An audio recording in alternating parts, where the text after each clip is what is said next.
Salute to everybody in the chat. We have a special guest today, man, on one of the best shining prospects in the sport, one of the best young fighters, a future champion, an Olympian in my mind, even though he don't call himself that. He's an Olympian. And let me welcome my man from Brownsville, never ran, never will, Brooklyn, New York, Brooklyn's finest, my man, Shu Shu Carrington. What's up, champ? Yo, what's up, my man? Thanks for having me. Hey, man, how you? Funny. Why, bro? You a champ. You know, you look. And the reason why I called him an Olympic champ is because as an 8th seed in the 2020 Olympic trials, he beat the eventual silver medalist in Duke Reagan. But he's just being humble. So, you know, you got to understand Shu Shu is a humble guy. But I always want to know, is there any thought in your mind that, man, look, I beat the silver medalist. If I'd have waited another year, I might be a gold medalist. Sure. Have you ever thought about that? Nah, man. I honestly, it was just all like, I mean, let me not even front. Like, yeah, definitely it'll been like little moments when I was watching the Olympics and stuff like that. And you know, when that happened, it was just like, dang, like, you know, it was been like a woulda, coulda, shoulda, like I would have did this, I would have did that. At the end of the day, you know, I wasn't in the ring. You know, I wasn't there for that. I didn't, you know, face that specific obstacle that Duke Reagan faced. And, you know, he went through the tournament. He did what he had to do. You know what I mean? That last Olympic team, we came back with about 3 silver medals and 1 bronze medal. You know, they did pretty good. They did the best they could. And, you know, honestly, I just thought, like, you know, when the door closed and the door opens, everything happened for a reason. Absolutely, Shu Shu. And you represented, so you and Duke Reagan just happened to be in the same weight division, 125 in the amateurs. And do you still I know Duke is with Jay Prince now, and you guys are like Top Rank signed all the Olympians from that team. Yeah, including yourself, because you're an Olympian to me. Yeah. So including yourself. So you, all the young prospects, and what's the potential for you guys? Because you debuted on that Fury Wilder 3 undercard. Yeah. And you know, you have tremendous skills, but also you're a boxer puncher. You can win based on footwork on the jab. You can win boxing on the outside, but I noticed you like to shoulder roll. You like to get on the inside and work. So describe your style for the people that don't know. I mean, well, yeah, you know, just as you said, like I'm a boxer puncher. Like, you know, anybody that watched me in the amateurs for like, you know, they know me as a boxer, you know, being a slick type of guy and everything like that. But, you know, in the pros, as of yet, these opponents, they haven't, you know, really gotten me out to pull that side out of me yet, you know, in terms of like me just using the ring play. So I just kind of impose my will on them and then, you know, break them down as such. So that's why in my last few fights, you see me walking guys down, fighting in the inside, you know, having like explosions and everything like that. And, you know, just bringing a more of a, you know, aggressive, you know, approach to my game for real. I mean, over the time, I kind of adapted that as well too, coming into the pro game.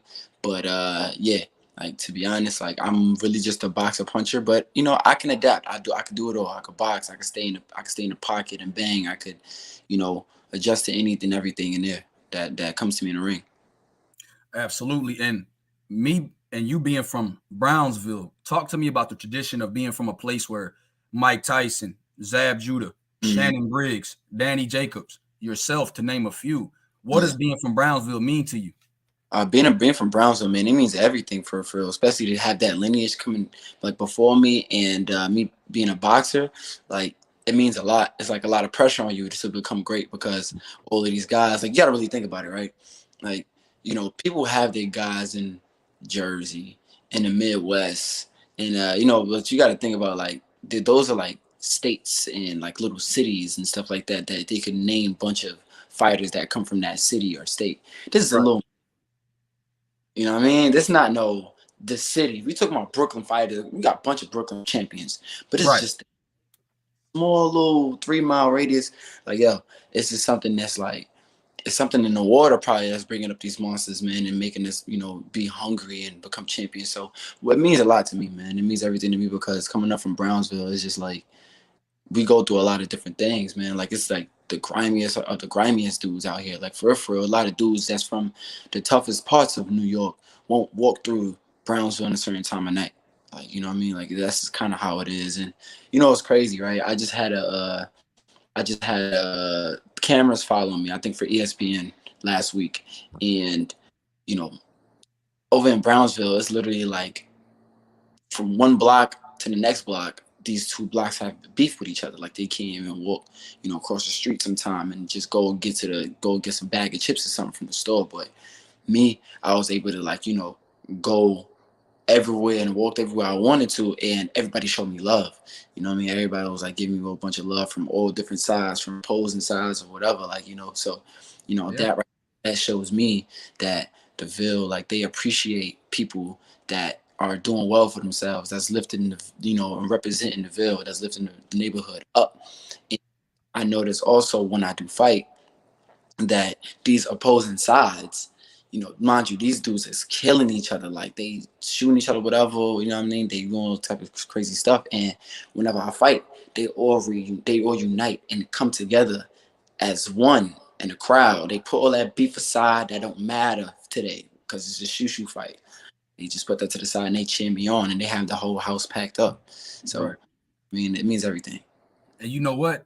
How did growing up in Brownsville make you and build you into the fighter you are? How did it, incorporate into your style? Being from an area that gritty, like you said, coming from that type of upbringing.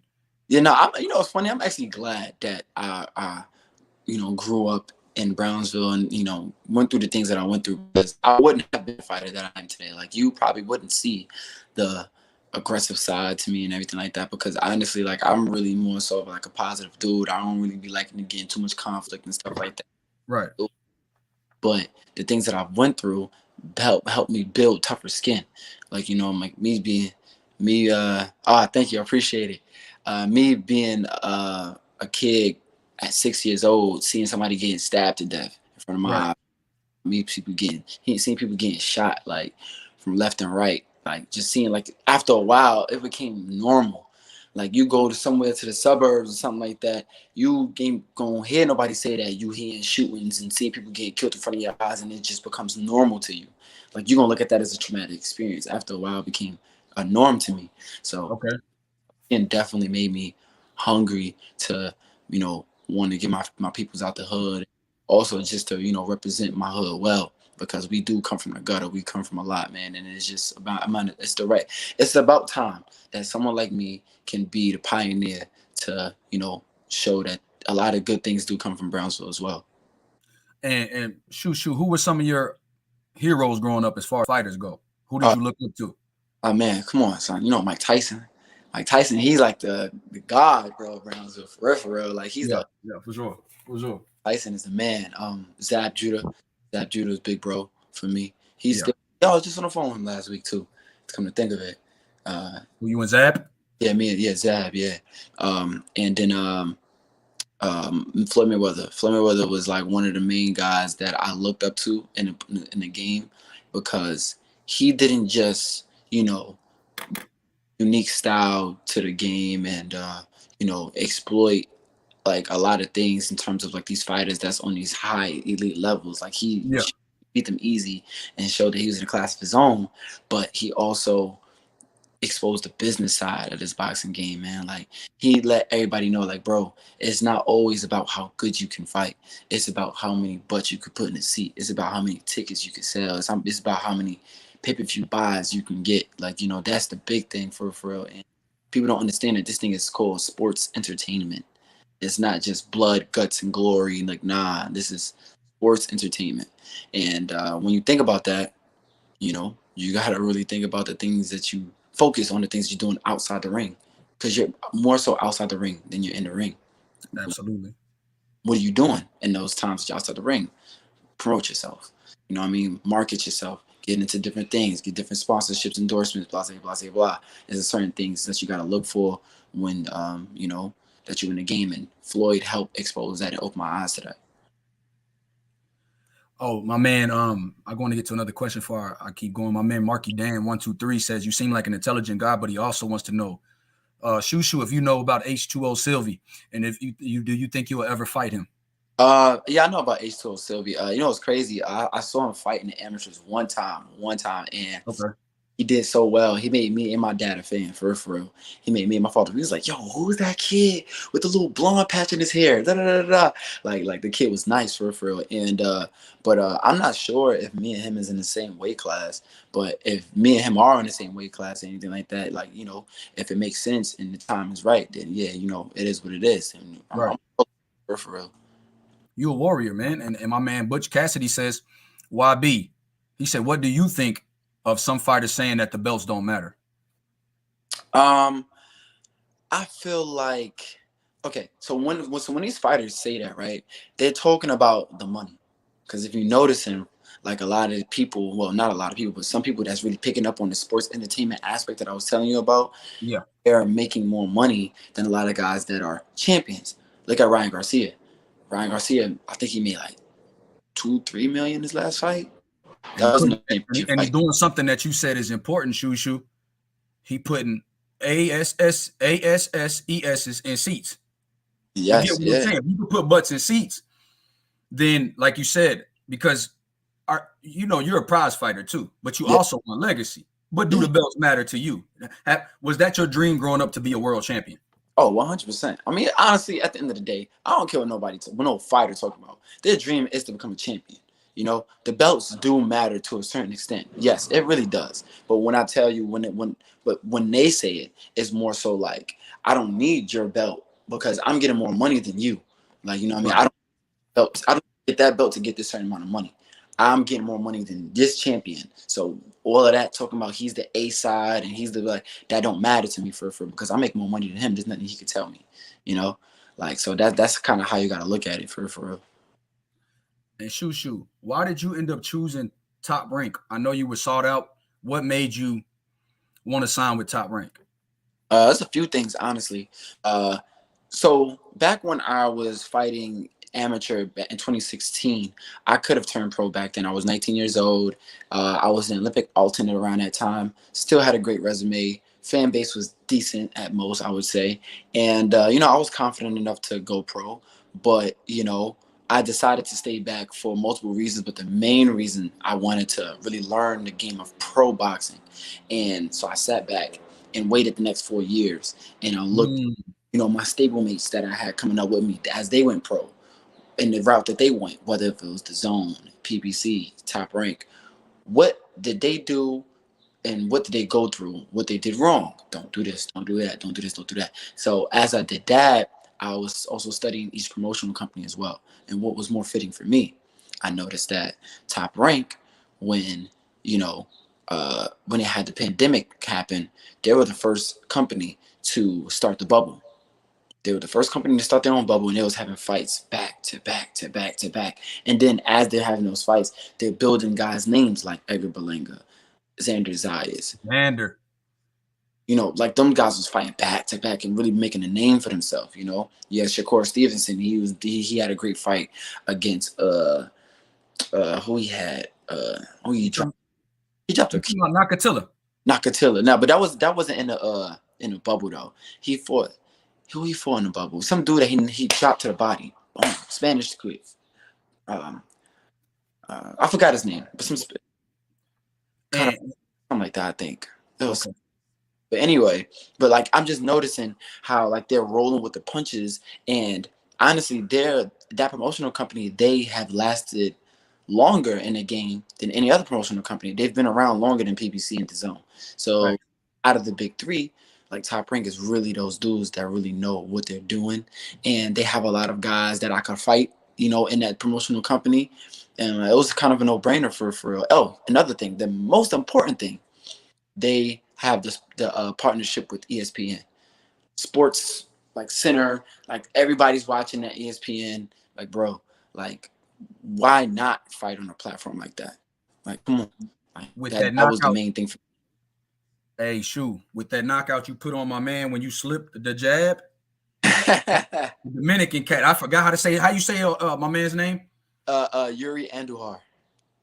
When you put that right hand left hook on Yuri, Yeah, I yeah. still think I still think that's candidate for knockout of the year. And a Oh lot of people, man. and you get what I'm saying, like doing that on ESPN. is different than doing it on any other platform, I believe. Yeah, And true. and Top Rank does, one thing I will say is that Top Rank does develop young fighters differently.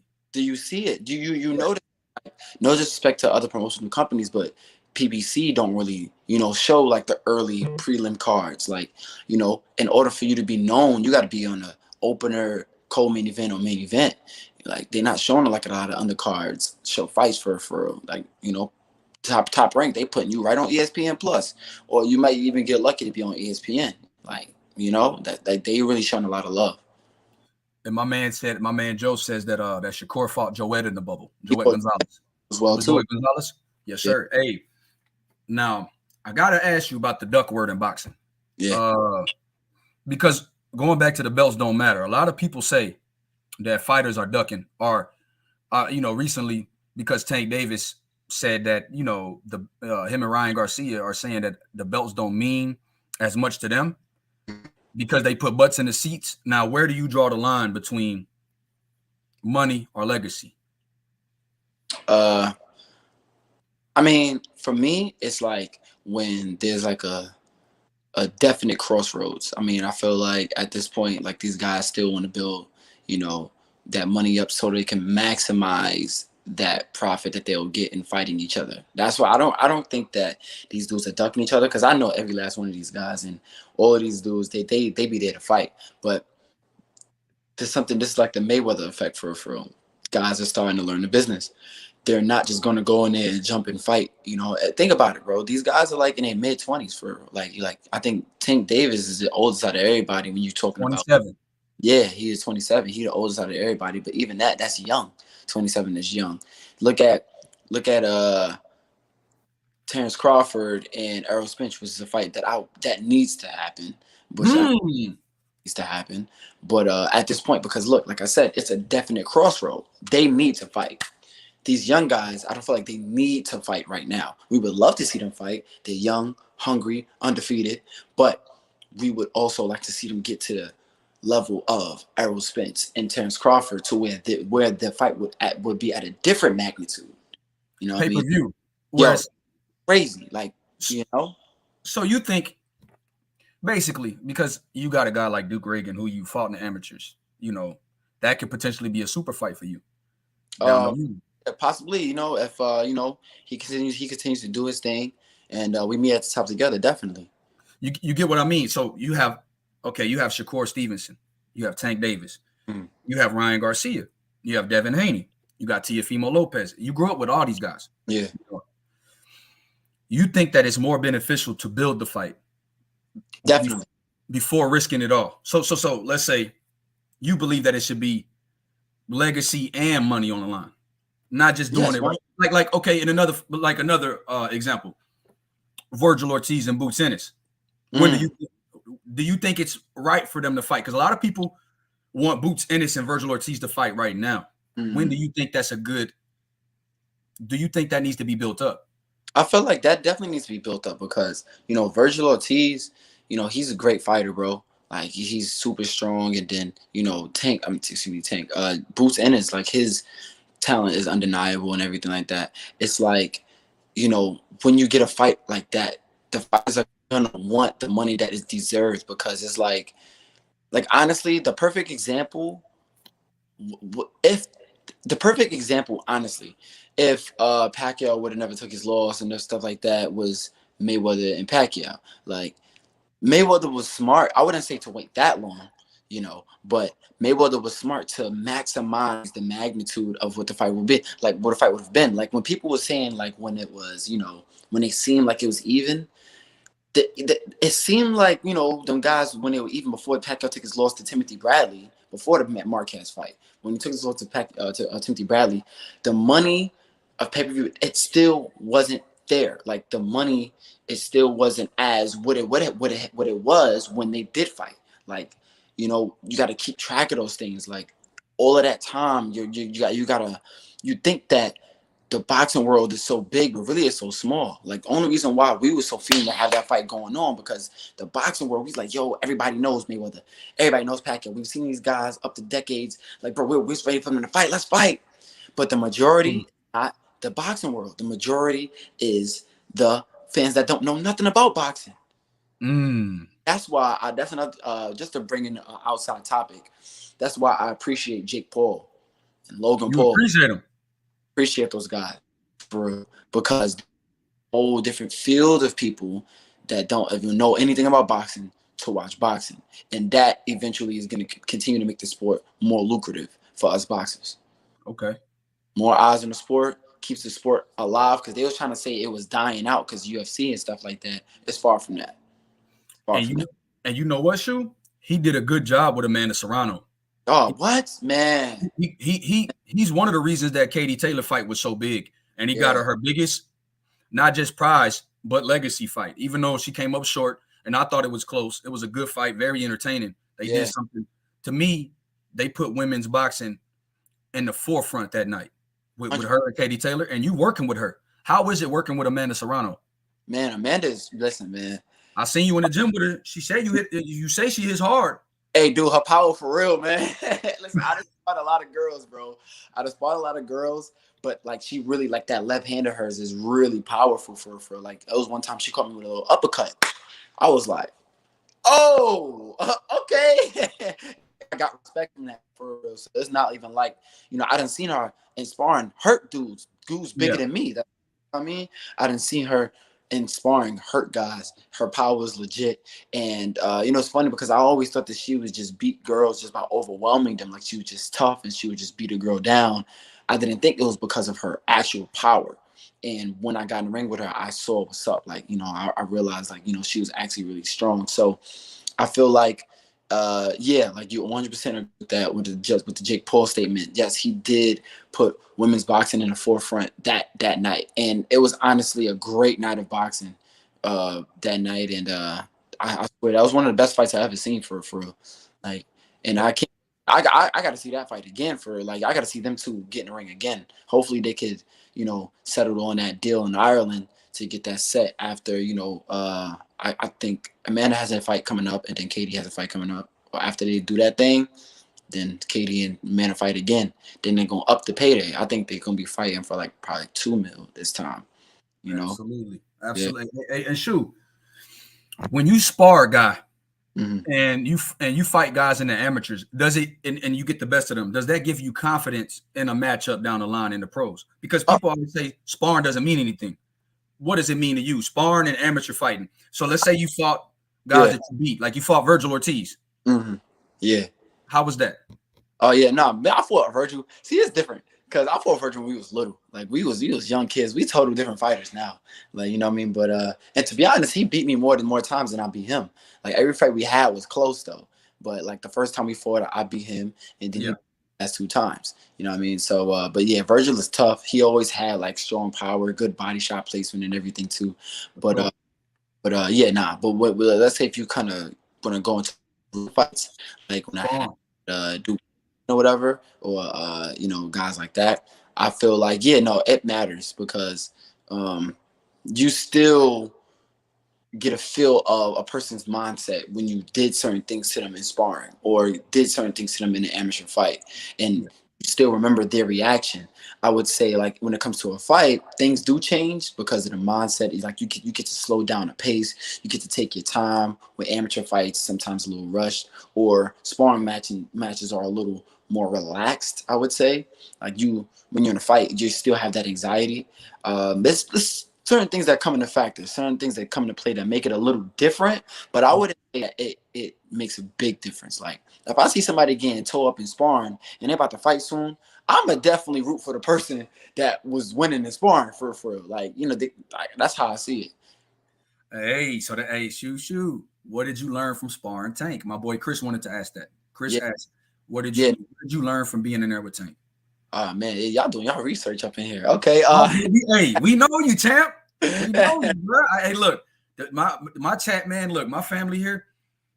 We always ask about who's some of the best prospects, and a lot of people. My boy Joey G, a couple guys in the chat mention you daily. When I ask, hey man, who's the top 5 prospects? Who you got? He always Shu Shu Carrington. So man, people love you in here, bro. That's why I reached out to you, man, because I know you, and I know you could speak. You're eloquent, and so when you can speak the way you do, you know how to sell yourself. You know how important it is to be known, but to also interact with the fans. You're not above reproach, and that's something that you can't teach. You have that charisma, and you have charisma in the ring too, bro. And that's what we love about you, man. So yeah, man. What did you learn from Tank? Man, the one thing I learned is that power for real. That was like back in like 2017, and Yeah, spar him. He type of dude that I realized that. I mean, I used to watch Tank when I was younger in the amateurs anyway. But me actually being in the ring with him, I used to, I was looking forward to him trying to be like, walk you down and try to beat you up for. But I learned that he is very smart. Like he is more than just a power guy. Like he can box. Like the dude has really good reflexes. He's yeah, fit. He's like great twitch muscles, and he can close in the gap very, very quick. Because, you would think that the size difference it would matter or anything like that, but you see what he did to Mario Barrios and a lot of other opponents that he's had that's like really as much taller than him. Um, he knows how to play the clock. Like he has his like some great IQ for real when you're in the ring with him. And honestly, I don't feel like a lot of people give him his just due. They just trying to label him as just a power puncher. Oh yeah, he'll have a good fight with Ryan. Ryan might box him, but Tank will knock him out. Or he'll have a good fight with Devin Haney. Devin Haney might box him, but Tank will probably knock him out. Like that's all they try to like rule him out as. Like if that's that'll make the fight even. Like no, Tank can box, bro. Like the dude can really box. Like people don't really give his just due when it comes to boxing ability because all they've seen him do or appreciate him do is knock guys out. So I got to get my hat. I take my hat off for Tank because that dude he's an all around fighter. and in saying that, who do you favor out of Tank and Ryan? Honestly, that's kind of like a fight that you got to see. It's all of them guys for whether it's Tank, Tank and Devin. Who you got yeah, next? bro. It's all of them. Like all of these guys at this moment right now, they are in a position of their careers where they're hot. They're hot, they're on fire, and they got a mentality right. Like I'm not losing. So Right. these are fights that you really choose. I can't really say that Ryan will get the best of Tank or vice versa because it's certain things that Ryan does that he could capitalize on Tank very easily, and it's certain thing that Tank does that he can capitalize on Ryan very easily, and that's for with any opponent that you can mix and match up with anybody for like all of these fights for these guys, man. Like it's really, really, really interesting to watch, and I can't wait to see these guys rumble. I feel like we're in an era, like honestly, I don't care what nobody say. I feel like we're in an era like Tommy Hearns, Sugar Ray, Roberto Duran, Iran Barkley, Marvin Hagler. We in that era with these young dudes. Even though but they're just taking more of a business, approach to things. That's why they're trying to because I honestly feel like if those fighters had those back in the days in the 80s, if they thought about the same thing, they would have maximized their profit as well. So these guys are just being smarter about it. But I know that these guys are gonna get in the square circle together at some point, and they're gonna duke it out, and we're just gonna see who's gonna end up on top. And Shu Shu, a matchup that you brought up earlier, Mm-hmm. Bud Crawford versus Errol Spence. Mm-hmm. Who you favor in that one? Man. Shu Shu! Hey, dude, listen, right? So I love both of these dudes. I honestly Shu Shu! like I want these two dudes to fight just for the sport of boxing, but I don't want them to fight personally because I love both of them guys. For real. I have more of a close relationship with Bud. I ain't gonna lie to you, but honestly, that's another tough one I can't call because it's literally like it's a will of the mind. Like, bro, Terrence Crawford, he's a dude that's that's an animal. Like he's an animal. He's inside the ring, bro. Like once he turns southpaw, I don't know. It just seems like he figures you out and he takes you out. He's on a knockout streak right now, bro. Like he's mean. Like I never thought that anybody would be able to Sean Porter. Who was stopping Sean Porter? Errol Spence couldn't even stop Sean Porter. But me knowing Bud, that dude body, like he looks slim. But he's wiry. Bud's wiry, just body's cut up, like he's like still, bro. You touch his abs, he's really like he's solid. And a lot of dudes that's in these weight divisions, being that he's coming up in the welterweight division, like they think that, oh, you coming up from the smaller, like I could just bully you around. Like, nah, like he wrestles. Like, you know, I be playing with him and stuff like that. He wrestles and stuff like that. Dude is legit strong. But when it comes to Errol Spence as well, that dude is a nonstop machine. I feel like, you know, he ups his pace tremendously when it comes to those later rounds. He goes on like big rallies to go down to the body, come up top. He invests, but you know, it's just certain things that these guys need to do to, you know, get on top of each other. And it's just a battle of will. And right now, I feel like these dudes, I haven't ever seen these two guys' will broken. So it's like I said, that's a fight that I can't choose. Right, exactly, and that's the thing, you know. And Shu Shu, I think you have a career in politics. Politics? Oh, that boy Shu Shu. Hey, bro, I'm over here laughing at you like I'm turning my head because I'm sitting there laughing at you like he ain't gonna pick. He gonna give me a soliloquy about how much he like fighters, about their styles, and then he gonna be like, you know what? Pick, bro. I'm not gonna pick. Just like you didn't pick with Tank and Devin. I know what it is though. Yeah. You know why? Wow. Because you know both of them, and they probably gonna hit you up like, "Hey, bro." So you think Devin gonna Devin gonna hit you like, "Yo, bro, you think Tank gonna knock me out?" Nah. Nah. Next time you see Bill Haney, you like, "Oh man." Or next time you see Bud, you pick Spence. Listen, man, I'm gonna keep it 100 with you. I'm a boxing fan before anything. I don't really care how a person feels for real. If I feel like somebody gonna lose a fight, I'm gonna say it. If I feel like somebody gonna win a fight, I'm gonna say it. I'm a boxing fan before anything. But like I said, it's just for those particular fights. You ask me specific fights. With those fights, you can't pick. For me, I can't do it. Okay, exactly. And you work with Keyshawn. You have the same trainer as Keyshawn Davis. Yeah, no, Keyshawn's working with Bud now. Yeah, but Kay Koroma was working with Keyshawn. Yeah, and Shakur. Yeah. What makes Kay Koroma such a good trainer? He just kind of for people that don't know, he burst on the scene. What made you take a liking to Kay Koroma? Is it his attention to detail? What does he do that makes him a special coach? Man, Kay Koroma suck for real. Now I'm like, no. Hey, he gonna get me after that if you see this. But Kay, man, he's like, yes, it definitely is his attention to detail. He knows how to, you know, break down certain moves. Like certain coaches will yell certain things at you, like, put your hands up and do this. You gotta step around. He'll tell you to do that and why you should do it. He helps you understand. Like, it's one thing like when you're telling a fighter to do something and he just does it, but like you got to know when to do it, why you're doing it. You got to build up an understanding. You got to practice those moves over and over again. So certain things you see me do in the ring, like when I got that knockout with Andujar with this slipped in the jab and right hand left hook, that was practiced over and over and over in the gym. Like things like that. Like he is very patient. Like he's patient. He knows how to communicate well. And one thing I really, really appreciate about Kay, he's more than just a trainer. Like he's like family for like he makes sure that his fighters are okay mentally. Like he call you from time to time, just call you, check on you to see if you're okay, ask you what you're doing. And if you're going through something mentally, it seems like he knows exactly what to say for you to feel understood and heard and help you get through certain situations.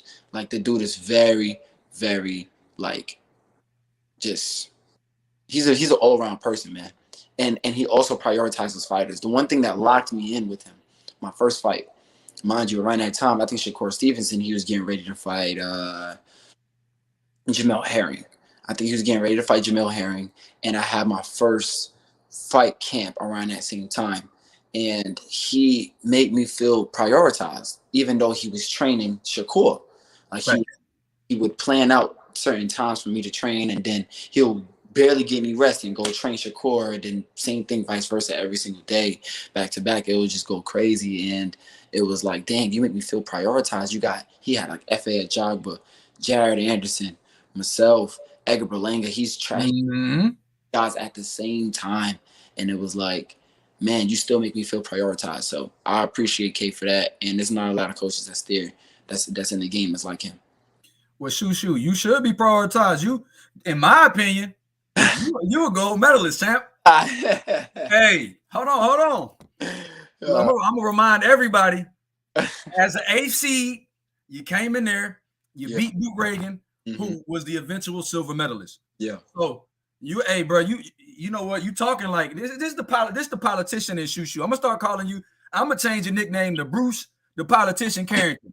That's what you're gonna be known with me. I'm gonna say Bruce, the top 5 prospect who is the politician of the sport, the most politically savvy. Something about you and Keyshawn, bro. Because when I watch Keyshawn, he's a politician too, the businessman. See, like his name is the businessman. You're Bruce, the politician. Because, oh man, you know, Coach Koroma, man, makes me feel so prioritized. Even though I beat the silver medalist, even though I'm the top prospect, even though I grew up with Louis Palazzo, with Curtis Stevens, with Danny Jacobs in the gym. Come on, man.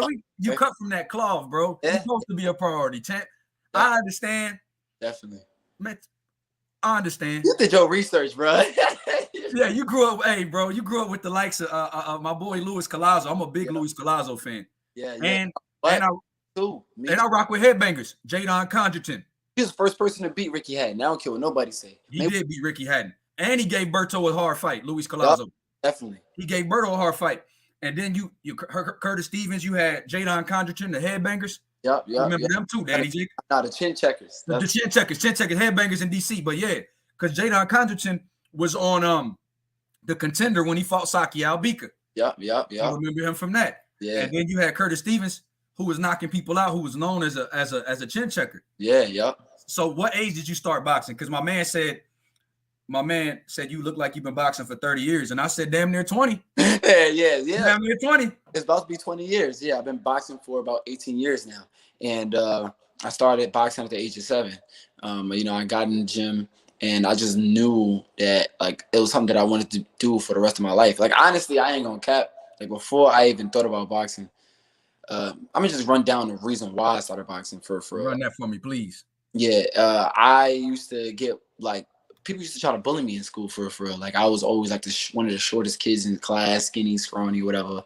And I was a good kid in school, get good grades, never really started no problems. But kids gonna be kids, bro. They try to like assert their dominance and be bullies or whatever. But I used to beat up the bullies that try to bully me. Like I used to put hands on them for like I just already like I had a thing for fighting already, I guess. And my dad, he never seen that side of me because in the house I'm a good kid. So he's just like, dang, you beating up these big kids? Like what the heck? So mind you, we already used to watch boxing as is. Mike Tyson, all these other guys coming up. Boxing's a big thing in Brownsville. So as I go inside the boxing gym, Star City Boxing Club for the first time, I walk in the gym, I see Danny Jacobs sparring. I see Saddam Ali, he's doing his thing. They're all doing their thing in the golden gloves and, give to themselves prepared for the upcoming 2008 Olympics.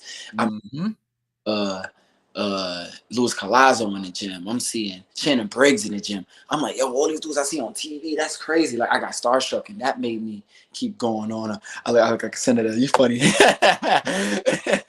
No, but that made me kept going on because I'm seeing these stars. They made me want to be around them.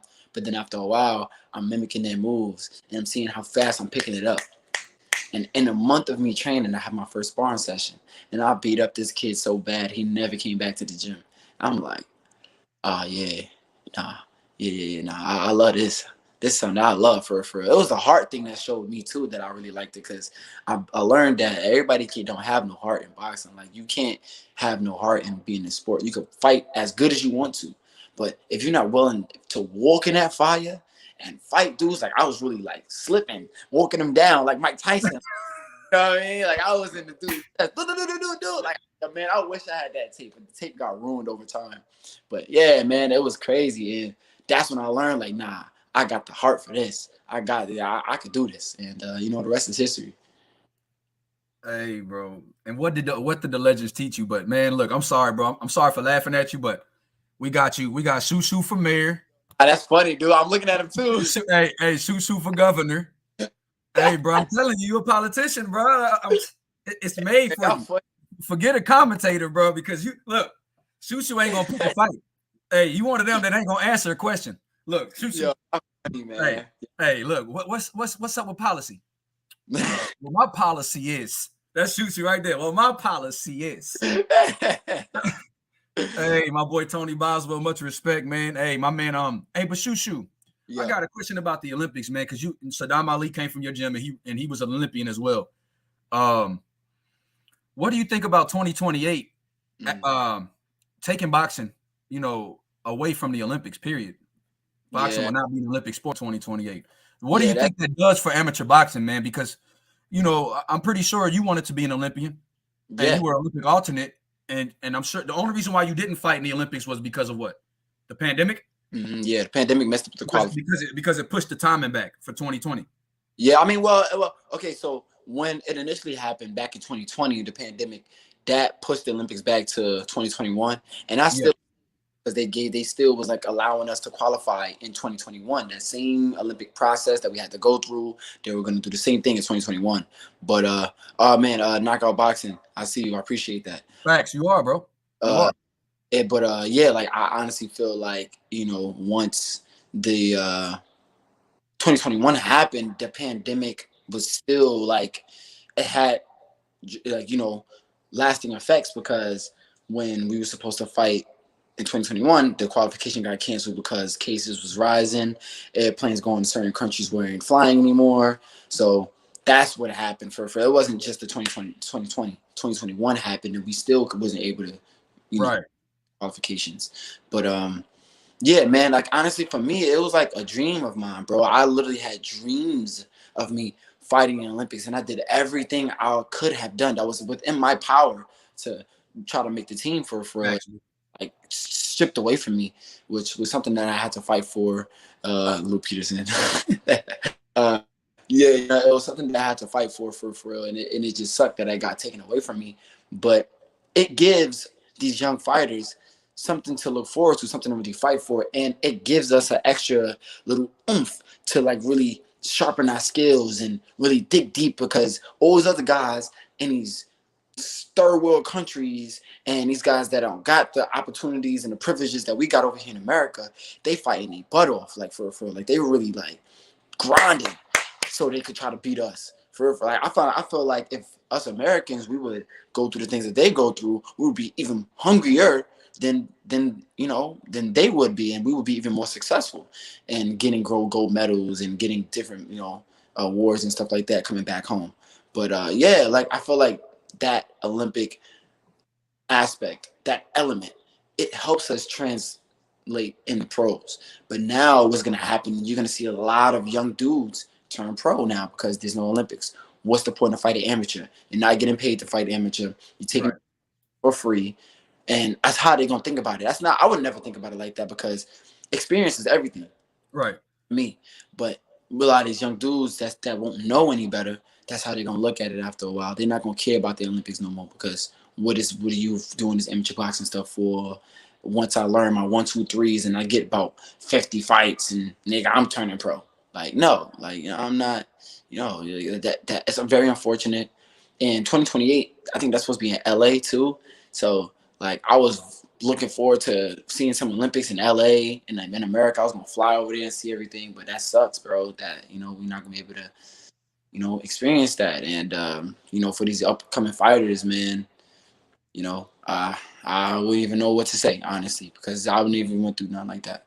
Hey, Shu, do you think that puts more of an emphasis on national tournaments, like when you win the nationals? I, Because oh, that would be like, because the Olympics are going to be shot. You know what I mean? So without the Olympics, with the Olympics being obsolete for boxing, I'm sure being a national champion in America will probably hold a little bit more weight. You think? it better, You honestly, think? it better, because that's basically the top of the top right there. That's like being number one. Like you really is you're really saying that, like, I'm really number one, like because there's nothing after that. Gotcha. Like I honestly feel like if you're number one in the nationals, they should make it a big deal. If you look at it, amateur boxing in America, it's like nobody knows about amateur boxing in America. I bet you go overseas. I remember when I fought in London, some of the dudes that are amateur boxers, they have billboards of themselves Wow. up there in London, bro. Like I'm walking around, I'm like, dang, this dude I gotta fight tomorrow. Why the heck they got him on the billboard? Who the heck am I? Sure. They probably was out there. Sure. Yo, like, yo, bro, it's crazy, bro. Like, but honestly, they make these guys into stars before they even turn pro. Like, like it's like they feel appreciated, and I don't feel like in America they appreciate amateur boxing as they should, because there's a story that come behind amateur boxing. There's so much unity. There's like so many relationships that and brotherhoods that come behind it. Like, you think that Ryan Garcia and Devin Haney, all these guys didn't fight on the same team together at one point. Like, they weren't, like, they were friends and actually grew up together in the same hotels and sharing the same rooms and being bunkmates. So how can they be scared of each other? Yeah, you know what I'm saying? Like, nobody's like, bro, you grew up with the guys that you're fighting at the top at the pros. Right. You get what I mean? Yeah, exactly. Like you know the next crop of stars when you're a top amateur. Most of the time, the top amateurs, the amateur system, when you're elite as an amateur, you turn into something special in the pros. Definitely. A lot. Like yourself, like Duke Reagan's going to be, like Ryan Garcia, Tank Davis. All these guys were great. Were great amateurs. Devin Haney, Shakur Stevenson, Keyshawn, and you know these guys. Tia Fimo, you know these guys. You're the same age as Tio.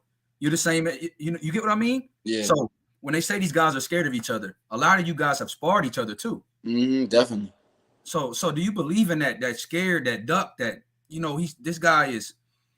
Do you believe that the word duck is thrown too much in boxing, thrown around too much? A little bit, but honestly, I feel like it's more so just to egg on the fight, or just promote the fight, or just okay. I honestly don't feel like these fighters.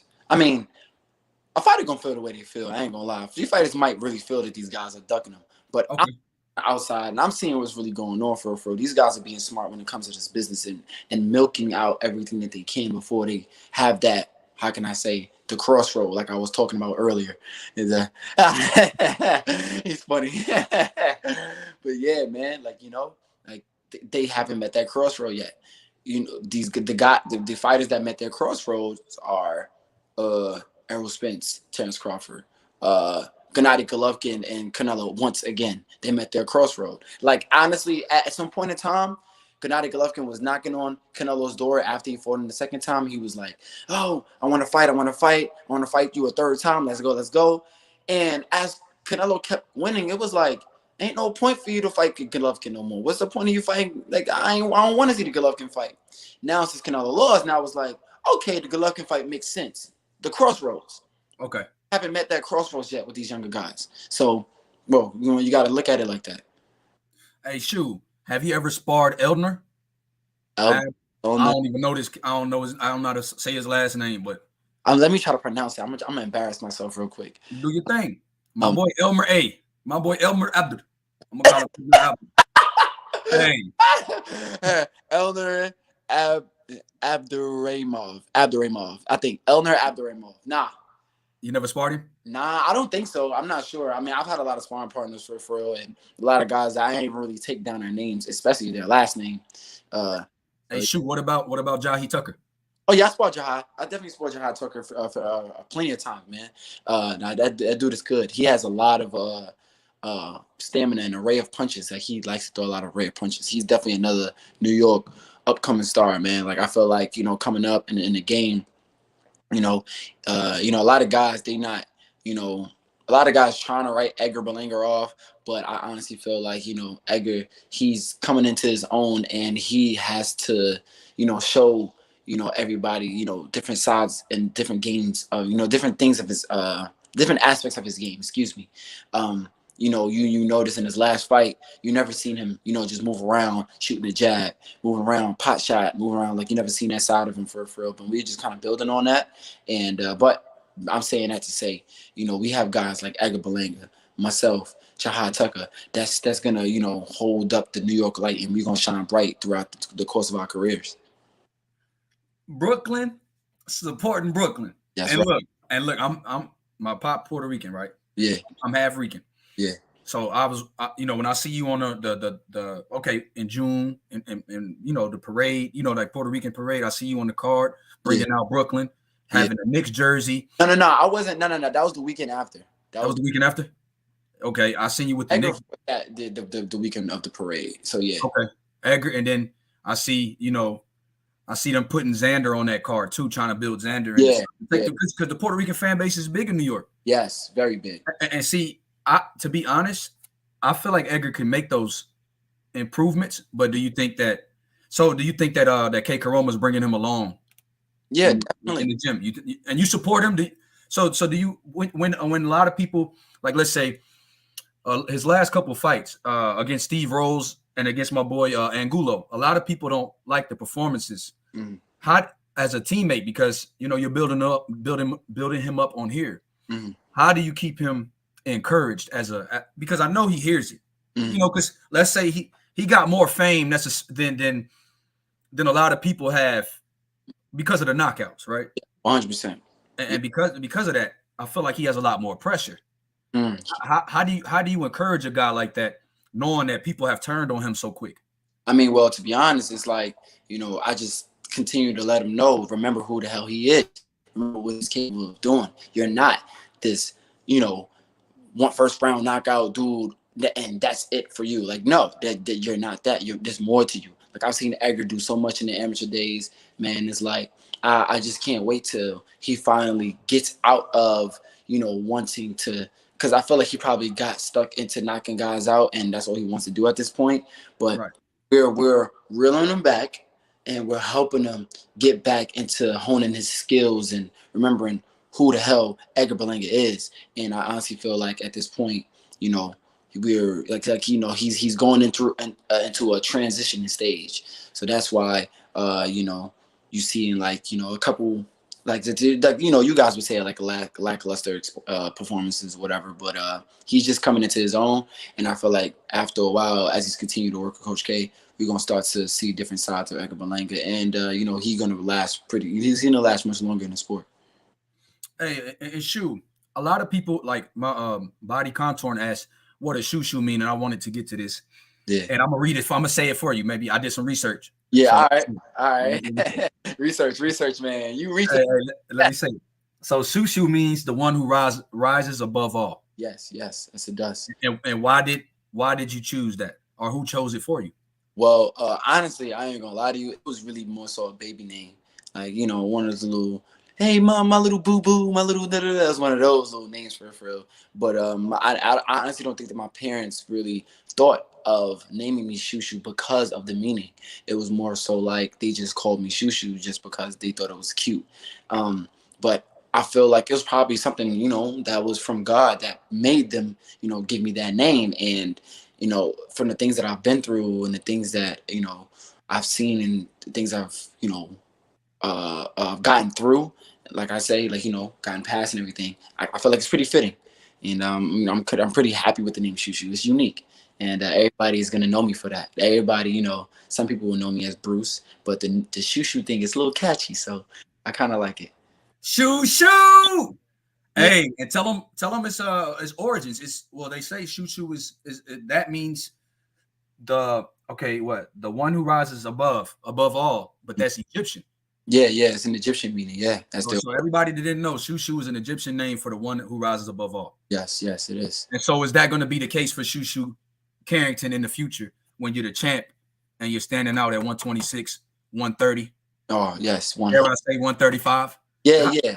What is, hold on, see, because this is the thing, Shu Shu. Yeah, go ahead. Because you want to be a politician, man, and you're going to tell me don't give me no cut and dry. Cut to the chase on this one. Tell me the truth. Do you want to be, how many divisions do you see yourself being a champ at? And what do you want to be? What do you want to be known as in the sport? Remembered as in the sport? I realistically want to cap out. I think I would cap out at 40. I might be risky and want to get it better at 47 as well. But I think I would cap out at 40. Not one. Me, I kind of look at boxing and just my legacy in a certain way. Like, you see how, we have an era like George Foreman, Frazier, Ernie Shavers, but who did they remember in that era? Whose era really was that? Muhammad Ali. Whether he lost, win, lose, or draw, it was Muhammad Ali era. Then you have Evander Holyfield, Lewis. Whose era really was that? win, lose, or draw. It was Mike Tyson era. I kind of want to build a legacy to where it's like, they recognize it as Bruce Carrington, the Shu Shu era, whether if it's a win, lose, or draw. And that doesn't come from how well I can box. That doesn't come from, an undefeated record. That comes from, character. That comes from, when people can relate, or, just the way how you carry yourself outside the ring as well too. Everybody loved Tyson. Everybody always wanted to see Tyson step back in the ring. No matter who he faced, everybody was tuning in to see Tyson. And the same thing with Muhammad Ali. And I want that same effect to be happening whenever Shu Shu Carrington steps inside the ring. Man, bro, you know what? You're special, young. Who raised you, champ? Your parents, bro. Tell your mom and them, man. And my mom's my pops. Tell your mom and pops, bro. They're doing an awesome job with you. And my man Kuga says Muhammad Ali used to ask coaches about training routines. Mm-hmm. He said, "I got a question. How hard do you train or do calisthenics, and do you do hard sparring often?" Okay, so my training schedule, it's really vigorous, especially when I go out and train in Vegas. I'm actually planning on moving out there, to be honest, because it's like it's no work. It's nowhere like I've ever worked before. Like the weather out there, you're basically working in that desert heat, and you have up there that's working up there crazy. You have hey, my bad to cut you. Shu, is Kay Koroma out there too? Yeah, Kay is always out there. He basically live out there at this point. That's his base, because I remember he started out in Virginia. Yeah, he started out in Virginia. Then he was in Houston. Now he's in Vegas. Okay. Yeah. No, my bad, bro. Go ahead. My bad, Shu. Yeah, no. But I'm just saying, like, for Vegas is a hotbed of fighters. Like, you got all these different. I get so much work out there, and it's something that I'm addicted to for real. And the training is very vigorous. And in terms of sparring, hard sparring, honestly. Sparring, I control the pace of the sparring for real. That I'm gonna just say that. You know what I mean? I'm gonna just say I control the pace of the sparring, and that's just all I got to say on that. Is that your way of saying basically I'm Shu Shu Carrington, and when I get in the ring, ain't nobody making me spar hard if I don't want to? What I'm saying is I control the pace of the sparring. That's all I'm saying. Shu Shu Carrington. All right, let me check this out. My boy JB says, "Have you ever sparred Shamar Canal?" Nah, I never sparred Shamar. I never sparred Shamar before. I never got in a ring with him at all, actually, for real. But you know what I mean? That'll be interesting for, I guess, if you want to, line up some work, I'm all here for it. You try to amp it up. Get out of here, man. Look, bro, I'm just letting you be Shu Shu. Homie, Shamar the homie. I get it. I boxing, everybody homies, but this. Look, bro, the one who rises above. That's in camp and spar with Shakur for this next fight. You know what I mean? Like, me and Shakur are homies, but we don't get that work in. Like, we push each other for like, okay. And do you spar Keyshawn? Yeah, I spar Keyshawn and all that too. Yo, Pete. So, right, listen, this is why I love these dudes. I love fighters like Keyshawn and Shakur. Because like you said, listen, we homies and all that, right? But we competitive. Like, we super competitive. Like, these dudes, at the press conference we just had, both of them came up to me. They looking at me, sizing me up on some like, hey, man, these last few fights, bro, you've been looking low. You've been looking like you sharp. You sharp, bro. You've been putting these dudes down. You bullying dudes, pushing these dudes. Hey, I want to get in the ring. I'm trying to see what that's about. Like, I'm trying to see what's up. Like, that's how they walking up to me, and I'll do the same thing, vice versa to them. When when I worked at work, like, I loved working with them dudes. For real, them two guys. Out of everybody that I sparred, hands down, I don't care what name, Tank, whatever, those two guys, they challenged me the most when it comes to, IQ. They challenged me the most. And for me to have another opportunity to spar with Shakur Stevenson in this upcoming camp, we're going to get, prepared for this fight September 23rd. It's a blessing. It's a big blessing. And watch, we're going to be super sharp coming up this fight. Y'all gonna be in there deeper than Wu-Tang too, bro, because Brooklyn down the street from Newark. You know that. Hey, right there. Bro, you bought the whole half the crowd. I mean, the whole crowd was for Shu Shu last time, bro. You stole the show. So, hey, Shakur from Newark, you from Brooklyn. Yeah. So Brownsville. So you know what you down the street. People don't understand that even though it's a different state, y'all are about like when you catch because look, bro, I used to be out there a lot. I'd be in Newark and I'll catch that train to Penn Station. Yeah. and I'll be right there in Manhattan, and then I'll go catch the 4 down to Brooklyn. Yeah. Yeah. So look, so that's nothing for guys to get there, bro. You don't even need a car to get down there to Newark, the Prudential Center. That's So right. for you, bro, have you been getting bugged with tickets? People been bugging you? Oh, of course. Of course. Is that how's the pressure fighting at home? Like when people like, hey man, phone calls. Is that see how long do you plan on staying in New York training? Because you're training right now. I seen you with Amanda Serrano. Yeah. So when are you going to Vegas for the rest of camp? I leave to Vegas next week for like, I've been keeping myself sharp. Okay. I stay out the gym. The gym is my home. I don't get out of shape. I don't pass 15 pounds overweight. Like I'm not the type of dude that just blow up. Like I like staying down. I like staying sharp. I like staying strong. So, yeah, and I'm always in the gym. I'm a gym rat. Like that's my home. But, yeah, I am going to camp August 13th. I'm going to Vegas, and I'm starting, my rigorous training over there at that point in time. And, that's when the train just going to start rolling. I like being out there. I'm usually out there with just my dad. My little brother going to come out there with me, but usually just out there with my dad. We just lock in. And and then after that, when I come home or when it's time for me to fight, by that time I'm animalistic. That's why you see me, all smiley and stuff now. But by the time it's time to fight, I'm a total different being.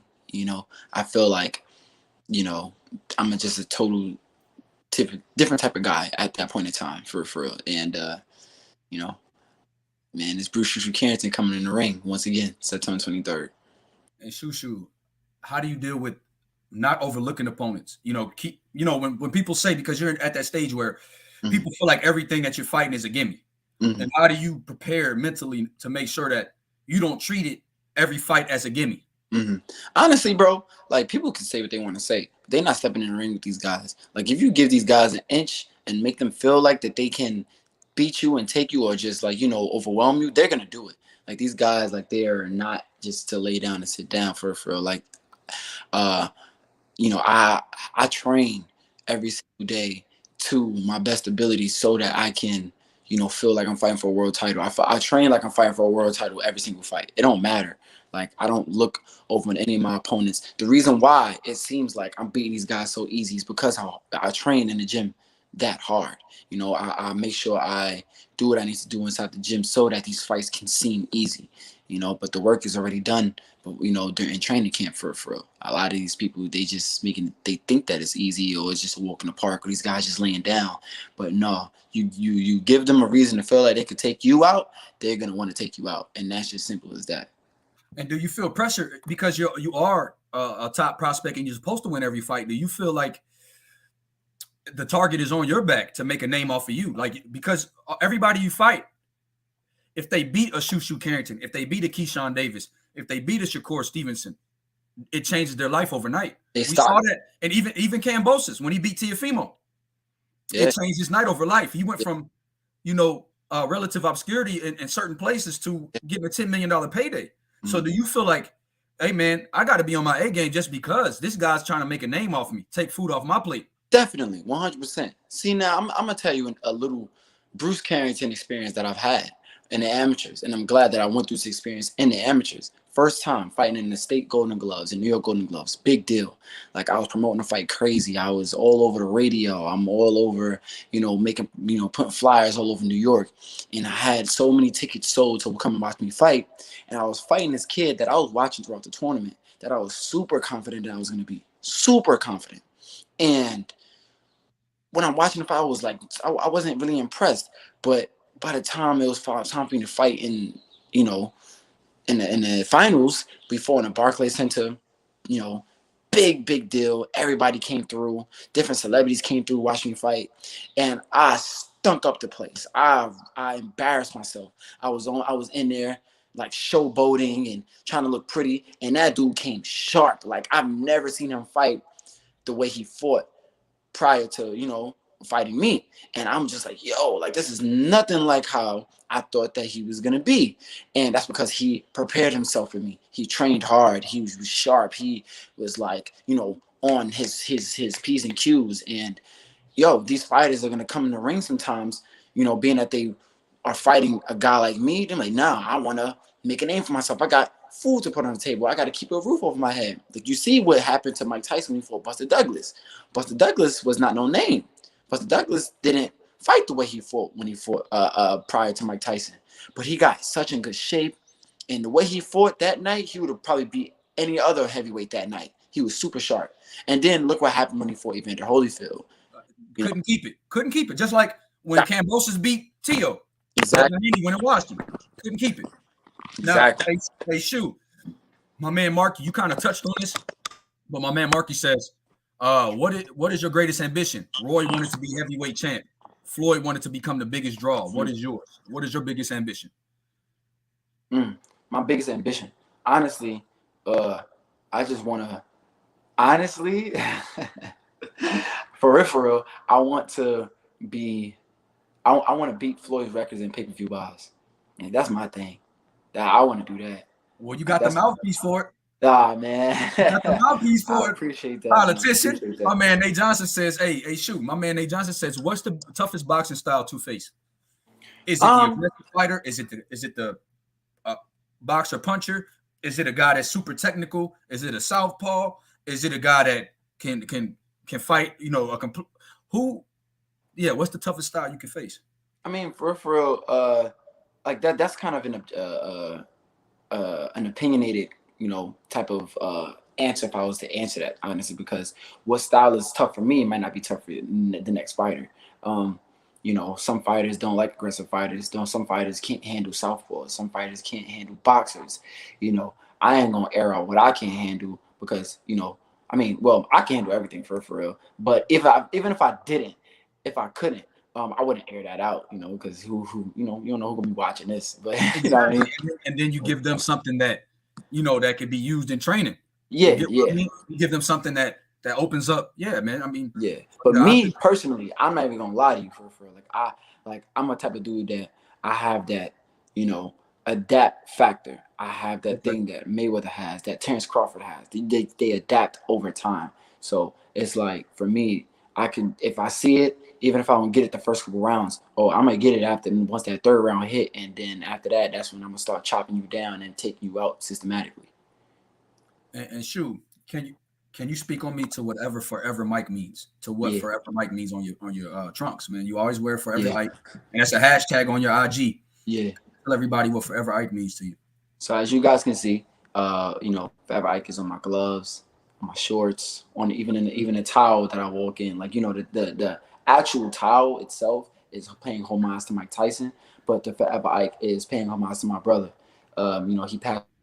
He was killed back in 2014 through gun violence, and it's been something that's just always been heavy on my heart ever since.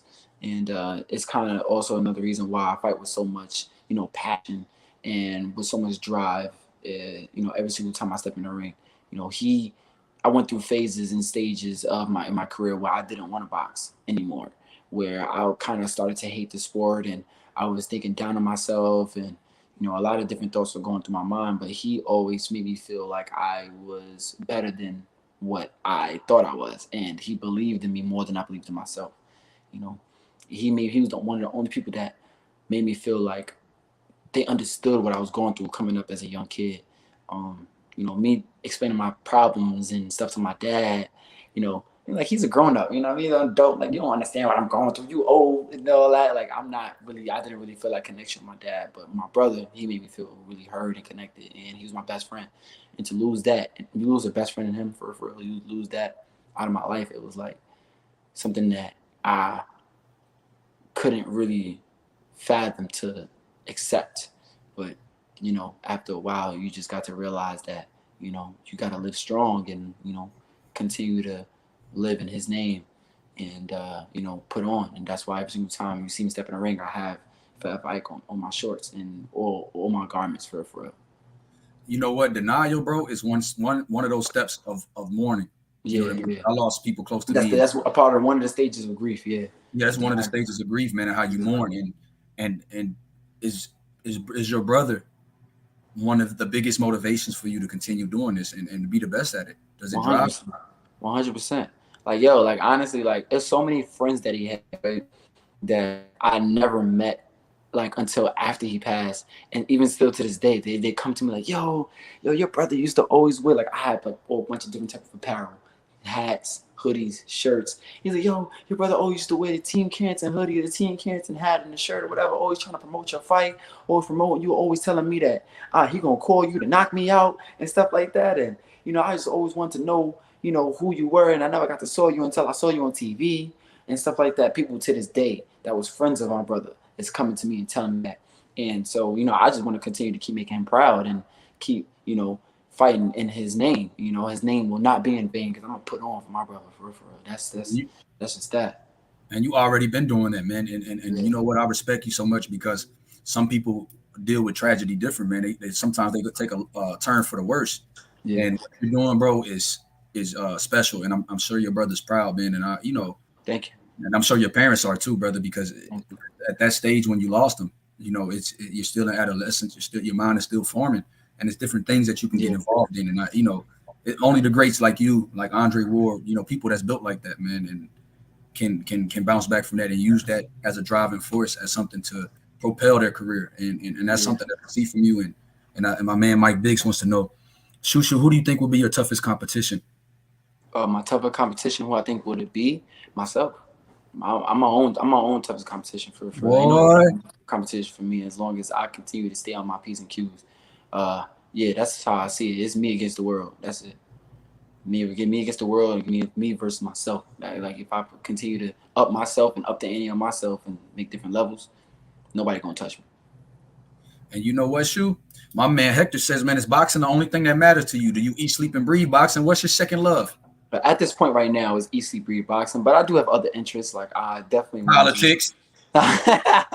Hey, Shu Shu be over there working on foreign policy when he not training. My man be, you know what? Hey, Shu Shu, what's your foreign policy objective, Shu? Man, I'm staying far from politics, bro. I ain't trying to mess with no politics, man. Get out of here. I'm just playing, man. What's your second love, honestly, but honestly, man, for me, I have other interests though. Like I definitely want to be in movies. Like I love acting. Like I want to be an actor. I also want to be a model as well too. I just want to find any different ways to keep my name, and being a household name, keeping my faces in people's TVs and stuff like that. I want to be on commercials, cereal boxes. I want to be in your next Wheaties box, bro. Like that's me. I'm trying to be in the next Wheaties box. Like Ray Leonard, man. Like how Ray Leonard was, man. Exactly. Like my grandfather, man, was a huge Ray Leonard fan. He said, man, these dudes, he said boxers used to be on cereal boxes, used to have, soda commercials, all type of stuff. You get what I mean? Yeah. Shu Shu, bro, you a brilliant young man, bro. And my man TNT says, what songs get you amped up, man, before a fight? Biggie. I like Biggie. A lot of his music. 50 Cent. 50 Cent is always a go-to. That whole Get Rich or Die Trying, that whole album for real get me up. Pop Smoke, even for real. I gotta throw him in there, because you put on some Pop Smoke, I start getting sturdy for real.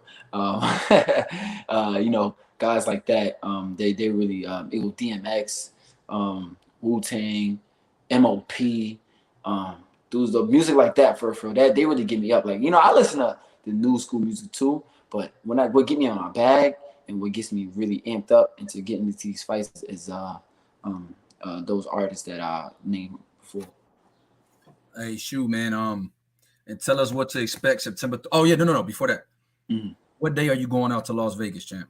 August 13th. That'll be next Saturday. Are you going to attend the TO fight? I don't think I'll be able to make it. Actually, I think I land pretty late. I wish that I got an earlier flight so I can go to that fight, but I won't be able to make that fight, man. Unfortunately, I wish I could have. Tio actually wanted me to be a part of that card. He wanted me to be a part of that card. I was like, yo, we could work Brooklyn. Yeah. They call him L. They used to call T.O. L. Brooklyn. So look, yeah. I'm gonna actually be at that fight, man. And my boy DJ in the chat's going, man. I'm actually want to link with you out in Vegas, man. I want to come by the gym, bro. Yeah. So get some footage and actually meet you personally, man, because you're somebody, bro, that I really respect in this game. And I thought the world of you as a fighter, but now I think the world of you as a young man, bro. And for me, it's Forever Ike over here too as well. And I just want you to be your biggest opponent and have that same mindset, bro, because the sky's the limit for you. And if that is the limit, if you keep that mindset, and keep, all the young fighters that you come in contact with that mindset that you have, brother, and you're going to be an ambassador for this sport. I really believe that. I appreciate that, man. I really appreciate you. And I got to talk to you off air, bro. And yeah, man, thank you for the time. And what time do you train on a daily? What time do you train on a daily? On a daily, usually on a daily, I train by like 11:30 a.m.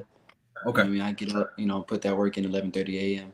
But when I go out and camp in Vegas, though, Kay like Coach K, he kind of like make the schedule on his own. He kind of switch things up. So as of right now, I don't know, but yeah. Hey, much love to you, Shu. I need to talk to you off air later, so I'm gonna get at you. But yeah, real quick. All love to you, and shout out to Miss Christine. Oh, and tell everybody what Miss Christine means to you. Yeah, y'all, Miss Christine mean everything to me for she was one of the coaches that was a part of Team USA, helping the fighters prepare for the Olympics and everything. And throughout the years of being a part of the Team USA program and whole organization, she was one of the coaches that I was closest to. And whenever she reach out to me and want to help me out with something or show me love and anything like that, I'm always like right there. And like she means everything to me for real. So big shout out to Coach Christine, and I'll give you all my love. Hey, and my bad, man. It just crossed my mind. I know you work with my boy Troy Isley, who's going to be on that card. What do you? My fault. I got a call. Can you hear me? My fault. You good, Shu. But what do you think about your boy Troy Isley, man? What's the ceiling for him? Oh man, Troy. Because the middleweight division is lacking the punch, champ.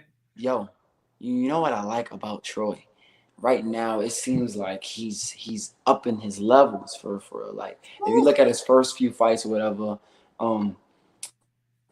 I know the ins and outs of everything for real, but the first few fights, people want to say that was lackluster or wasn't really entertaining or whatever because of whatever the reason they may feel that way. But he was coming off of a long layoff because his shoulder, he had a bad shoulder injury, his rotator cuff. He had to go, he went through like a long recovery process, so he had to get back in the mix of things. But now, since he's coming back, even after the Olympics, like he's doing this, like you see a total different Troy. Like Troy is a savage. Yes, exactly. See, BFTB, my boy, man. Yeah. Shout out to Troy BFTB. Is a savage, man. He's a beast. Yeah. Like you step in the ring with him, and his punches, like he's very accurate. He's very persistent, and he's another guy that like to break you down, and all of the muscles that he got. You would think that he just want to just walk you down, and he's like a brute, but nah, he's a boxer for real. Like his IQ is up there for real, and he's a joy to watch. For real. I love watching Troy. I love working with Troy. Me and him being in camp together all the time, pushing each other, and working with Troy is like nothing, like one like no other for real. Hey, Shu, man, thank you for that, bro. I hope to catch you while I'm out. Hold on. I hope to catch you while I'm out in Vegas, champ, and much love to you. It was something. I think it's because of the car. I think that's your mic. You think that's mine? I think that's yeah, it's yours. Yes, it's you. Nah, it's you. Nah, did you hear that same sound when I'm talking? Yeah. Yeah? Oh, nah. I don't know, man, because I hear that sound when you're talking. All right, champ. Hey, but thank you for everything, Shu, and I'm going to talk to you, bro. Get at me later. Hey, man, tell me what y'all thought about Shu Shu, man. Shu Shu, one of the best young prospects in the business, and I appreciate everybody for coming through. Yeah, man, this kid is remarkable, a remarkable person. I'm about to drop the link so everybody can hop on. And if Shu wanted to stay, man, he could definitely do that. But I don't know what Shu got left. I don't want to take too much time from him, but man, this kid, man, is remarkable, man. I'm a big fan of him, and the link is always there if Shu wants to come back for sure. Yeah, man. Here, y'all can hop on the panel, champs. Shout out to my boy Chris, man.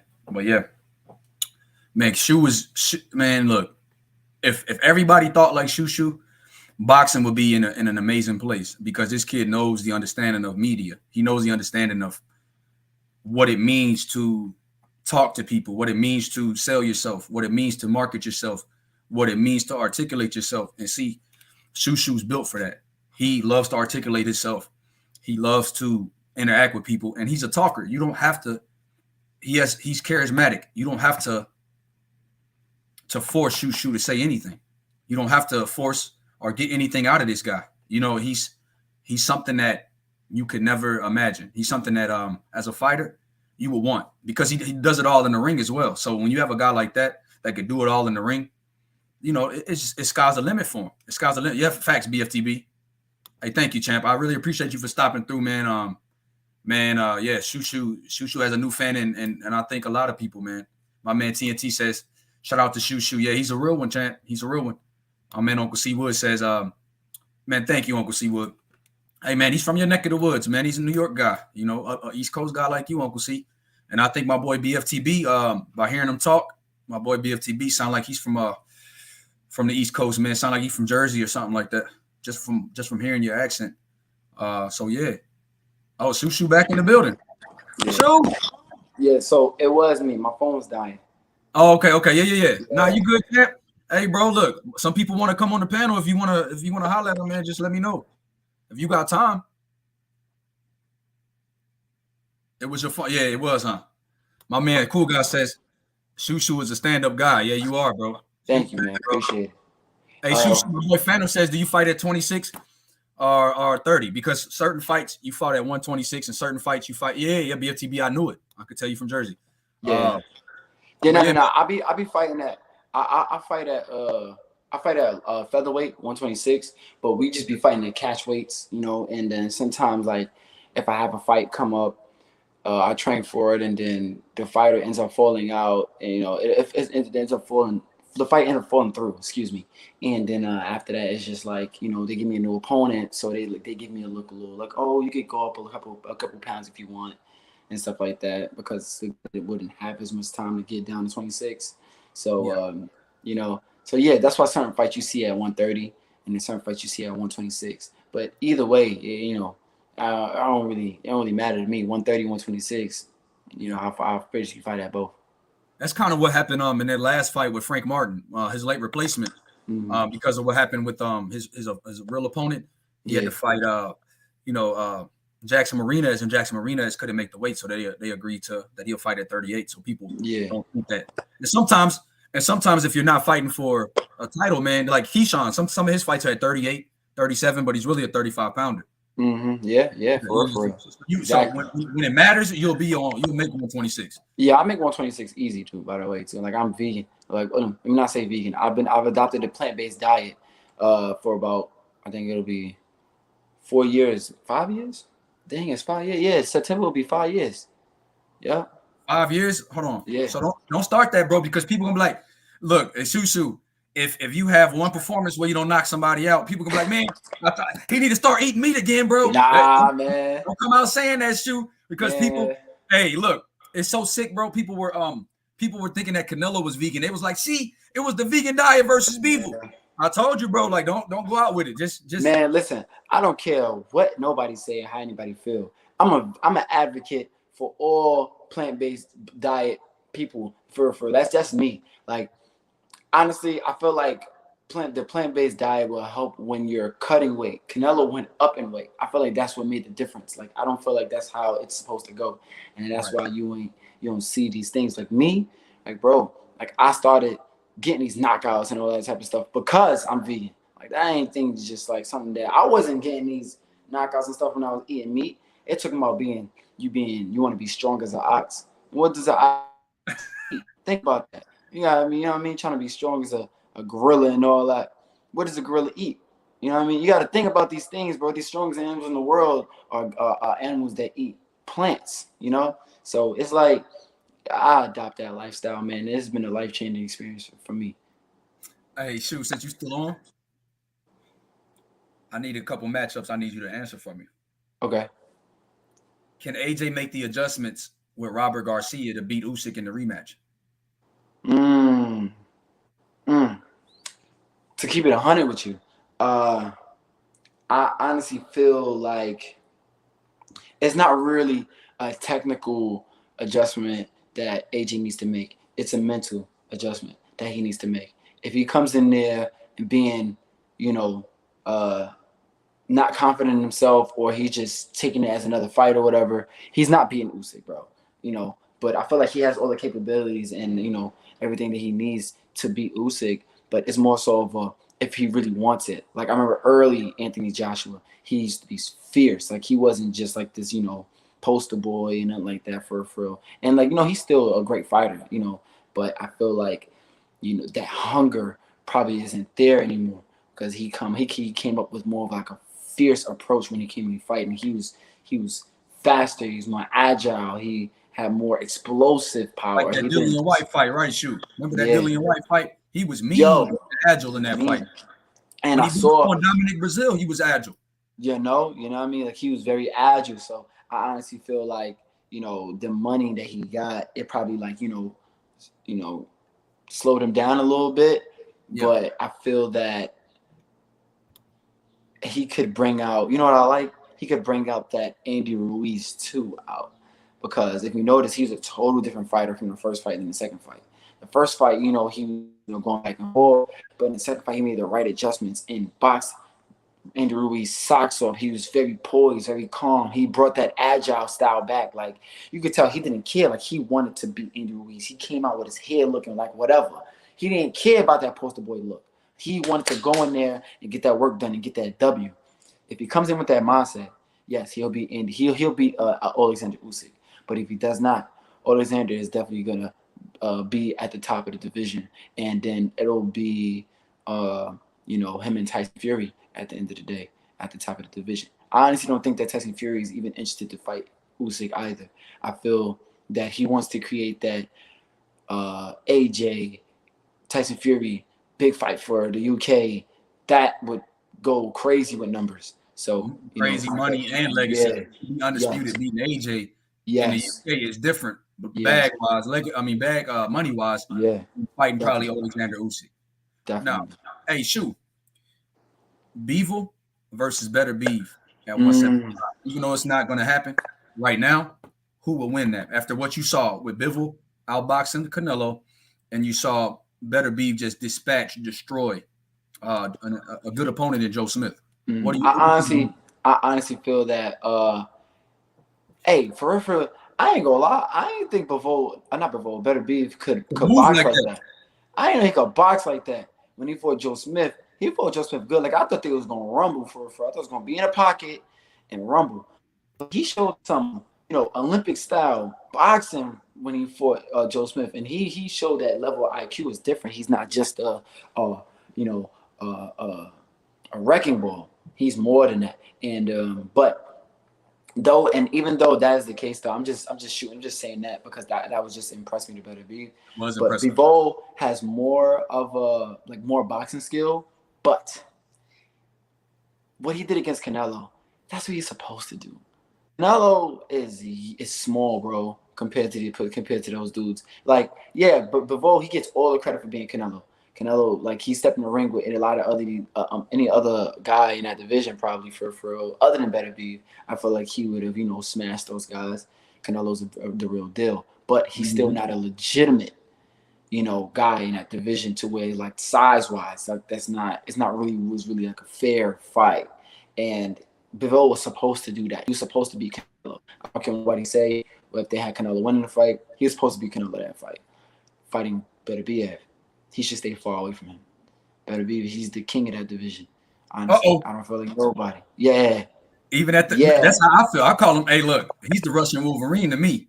I call him Russian Wolverine because when he fought your fellow New Yorker Marcus Brown. Hey man, I was so mad. Marcus was doing so good in that fight in the beginning, bro.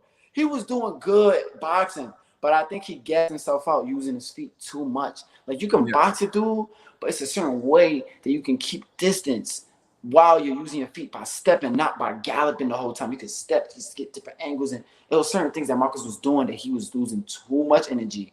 And on top of getting hit on the arm, get hit in the body by Better Beef's strong shots, like that itself will wear you down. So you don't need to do nothing else extra other than just box this dude's socks off. He didn't know what to do on Marcus in the beginning of the fight.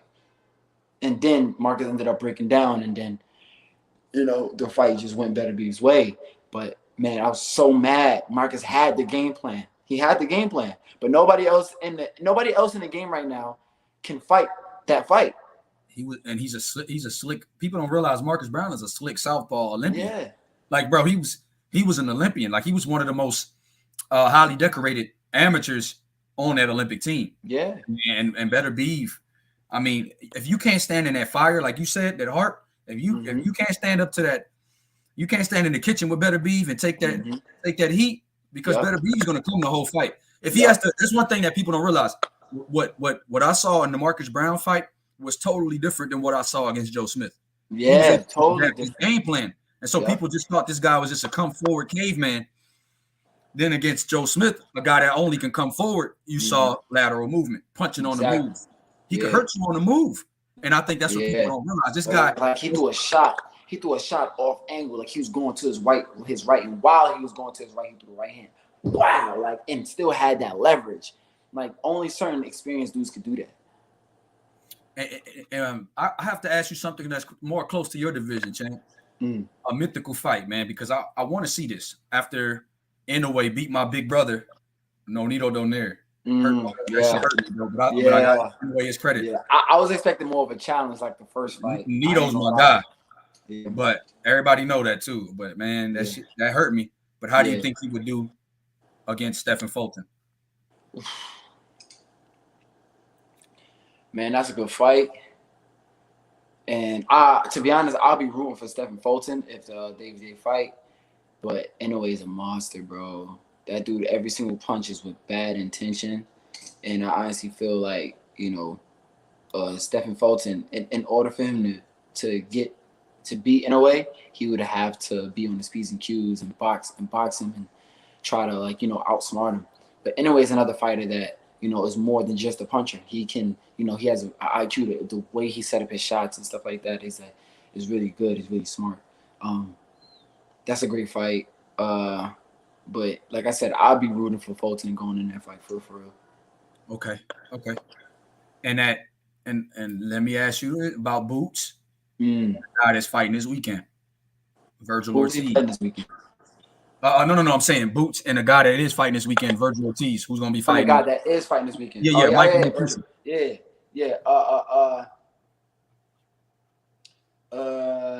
Man, that's a good one. And are you familiar with Boots? Because he's about 25 and he's from that East Coast region. Are you familiar with Boots? Oh, definitely. Yeah, Boots my boy. That's my boy. Yeah. Okay. Boots and Shu Shu. You know what I mean? You gotta kind of, you know what I mean? The two names is a little. We gotta be close to each other. If I name let me stop playing around. But yeah, that's my boy. We grew up in the amateurs together and everything. And I feel like that fight is a good fight. What the thing that made that fight more interesting to me and will be more challenging for Vergil Ortiz was when I saw him fight. Was it Maurice Hooker? Yeah. When he fought Maurice Hooker, he had a pretty tough fight for before Maurice hurt himself. And I feel like Boots bring more to the table than Maurice Hooker. I feel like it's something that Vergil will have to, get through, and he needs to invest to the body early to really see any type of, niches or chinks in Boots' armor, which we haven't seen yet. But I feel like honestly, Boots, he's the more well-rounded fighter in terms of his skill set and everything like that. But that's another fight that we would just have to see. And Shu, what's your top 5 pound for pound right now? Today. Top 5 pound for pound. Yes, sir. Not in order. I got Bud, Errol Spence, Inoue, Canelo, and my number 5. Shoot me out some names real quick. Alexander Usyk, we got a lot of guys on there. We got a lot of guys on that list. Jamel Charlo just became undisputed. A lot of people have him on their list. A lot of people have Dimitri Bivol on their list. A lot of people got Shakur on their top 10. A lot of people have Shakur my top 10, but I want to say top 5. Okay. Did you put heavyweights on your list? Yeah, I would say Tyson Fury. You got Fury ahead of Usyk? Yeah. Okay, definitely. So you put him number 5? Okay. Yeah, definitely. Tyson Fury, the man. He gonna be the top of it. Like he gonna be the man. He gonna be everybody. Like I was saying, honestly, I ain't gonna lie to you for real. I feel like he beats Usyk too. You see how that was having Anthony Joshua and Usyk on one side, and then Deontay Wilder and Tyson Fury. I felt like whoever was on the Deontay Wilder Tyson Fury side, that side was gonna beat this side. I always felt that way. I ain't care about nothing because Deontay Wilder, his power, equalizer for anybody.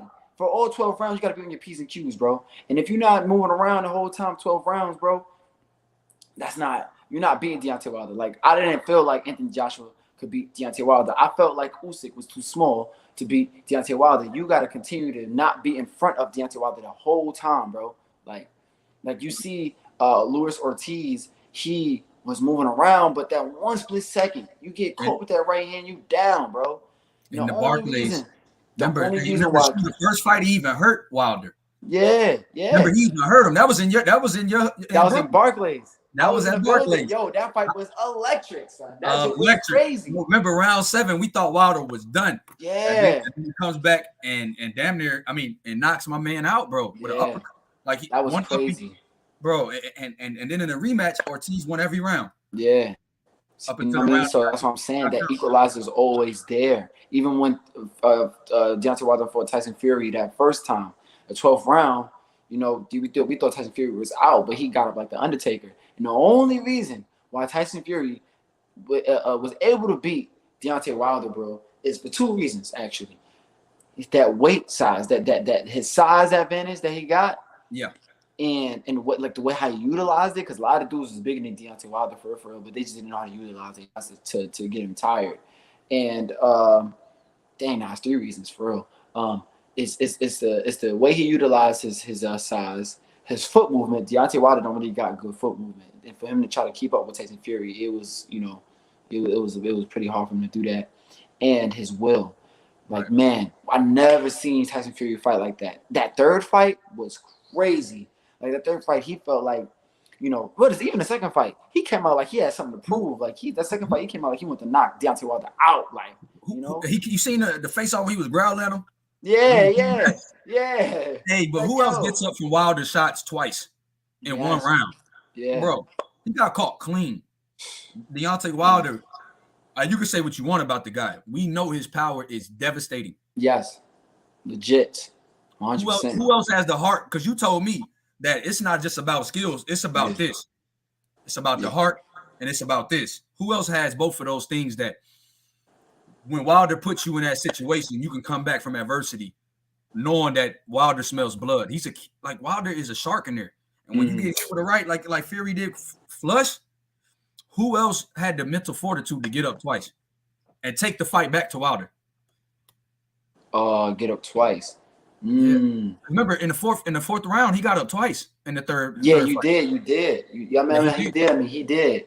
But you said who else though? Who else did that? Who else you think in the heavyweight division right now? Now? Yeah, has the fortitude. Got it like that? I ain't gonna lie to you. Jared Anderson. Big baby? Yeah. Jared Anderson like that. Big baby! He's That's like my that. boy, man. He's the next great heavyweight champion. Watch what I tell you. He's like back that. He's back on August 27th too. Yeah, he's come back. You know what I mean? He's been out the ring for some time, recovering and everything. Tulsa, Oklahoma. Like that, bro. He coming back Tulsa, Oklahoma, that's man. a bad boy right there. He training in Houston, right? He training here in Houston? Yeah, he training in Houston. He trains in Vegas from back and forth. You know what I'm saying? So do you know if he's going out there to work with Coach K in Vegas for this? I believe so. Yeah. I believe so. I think he's going to be in Vegas. Because I can't, bro. You guys having so what's Big Baby ceiling? Since you personally know this guy. He don't got no ceiling. He can do whatever. He like that. He's like that. He got the power. He got the speed. He got the I remember when I became a fan of him. When I used to always hear his name, but I never really watched him fight. But then I became a fan of him while I was on the USA team. We went away in camp. We sparred in Ireland. We used to have this international sparring training camps or whatever, right? And we were just sparring guys from all different type of countries. And when I tell you, first time we see him spar, he's sparring guys like twice his size, and he's moving around like a welterweight, doing moves like a welterweight. and breaking these dudes down. And it was like he was a pro amongst amateurs. I'm watching this dude just it was like taking candy from a baby. I'm like, yo, Big Baby this can go kid southpaw. is serious. Bro, he's a switch hitter. Pause. Yeah. At heavyweight. This guy boxes orthodox and southpaw. He's like that, man. Fury speaks so highly of him, too. Yeah. Hey, man. Hey, if Fury said that's my best work I ever got was from Big Baby. I mean, he said that in my camps, the best work I've gotten is from Big Baby. Yeah, I've heard a lot from that with them sparring sessions for real. I mean, I talk to me off the record. I ain't gonna say I heard. I don't want to speak. Nah, tell me off the record, champ. Off the record. Yeah. Nah, but yeah, for real, it's like, Jared, he's definitely, next coming up. I can't wait till he get back on his, on his momentum and get his name back out there, because he's a future superstar, whether it comes from his personality, the way he fight, his wacky, not even wacky, but his outfits and stuff like that. He coming to the ring, his creativity with it. Yo, that pimp joint. He came in there like Fillmore Slim, didn't he? He came in there like I went backstage, right? Like Don Juan. I went backstage just to mess with him. I'm like, hey, yo, man, you always come out with the chef hat, the little chef outfit, the chunky, all that. Like, what's the next outfit? He pulls it out the back. He had the robe, the white robe. He had the hat. He had the cane. I'm like, oh, I see you pimping. He said, hey, man, listen, I'm gonna just show you that right now. I ain't gonna tell you everything. Watch what happens when I walk out. Dude walks out. He got the top ranked girls, the ring girls walking behind him like he they pimp. Like, I'm like, nah, you crazy, bro. Like, for them to be down with that, and for him to walk out with the little walk and everything, the little limp to his step, and then for him to show out. And what I really like though is like all of that is showmanship, but when it's time to fight, he not playing. Like, he goes in and he went in there and he knocked that dude out. He showed complete dominance. Like, he like, yo, I do all this play stuff or whatever, but when I'm in there, I'm for real about what I do. And that right there gave me so much respect. Hey, Shu, who's the top 5 to 10 guys? You might, because you 25 and under, you might probably be a politician on this one. There you go. Hey, look, I already feel your vibe. I got my boy. You get what I'm saying? I know my little bro. I know my little bro. So check this out. Who the top 5 prospects 25 and under? Top 5 prospect 25 and under. Yeah, because you 25. I ain't gonna put myself in the mix. Keyshawn Davis, Jared Anderson. You said prospects. A lot of these guys that's 25 that's coming up, they ain't prospects no more. Okay. Who's the top 5 talents 25 and under? Top 5 talents? Yeah. Top Keyshawn 5. Davis. Okay, Keyshawn. Shakur Stevenson.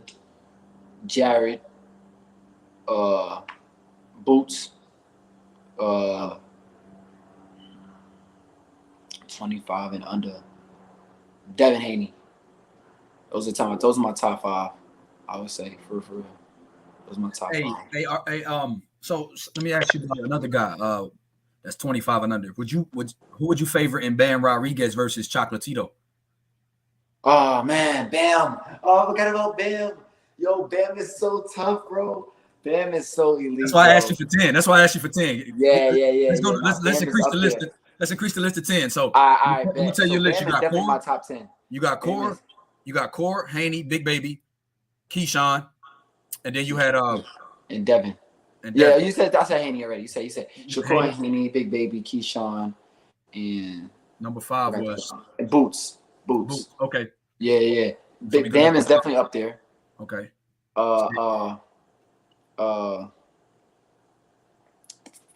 Troy. Who else?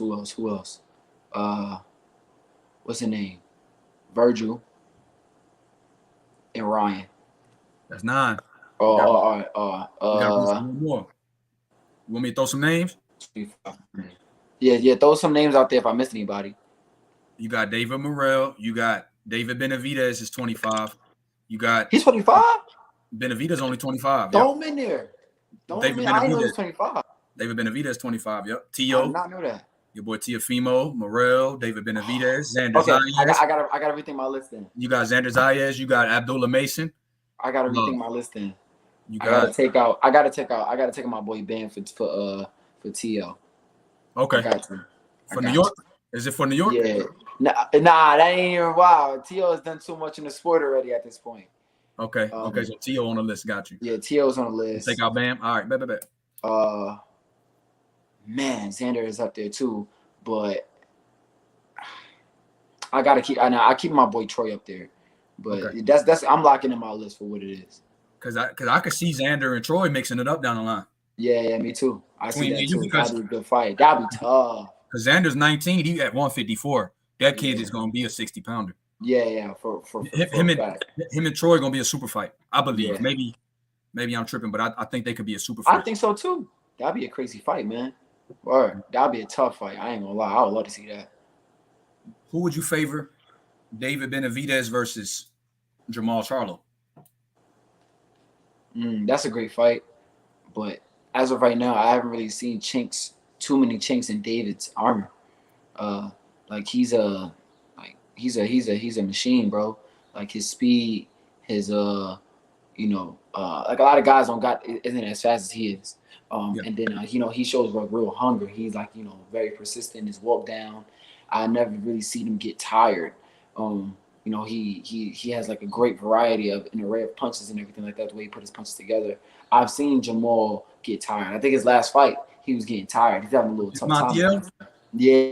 He's having a little tough time in his last fight.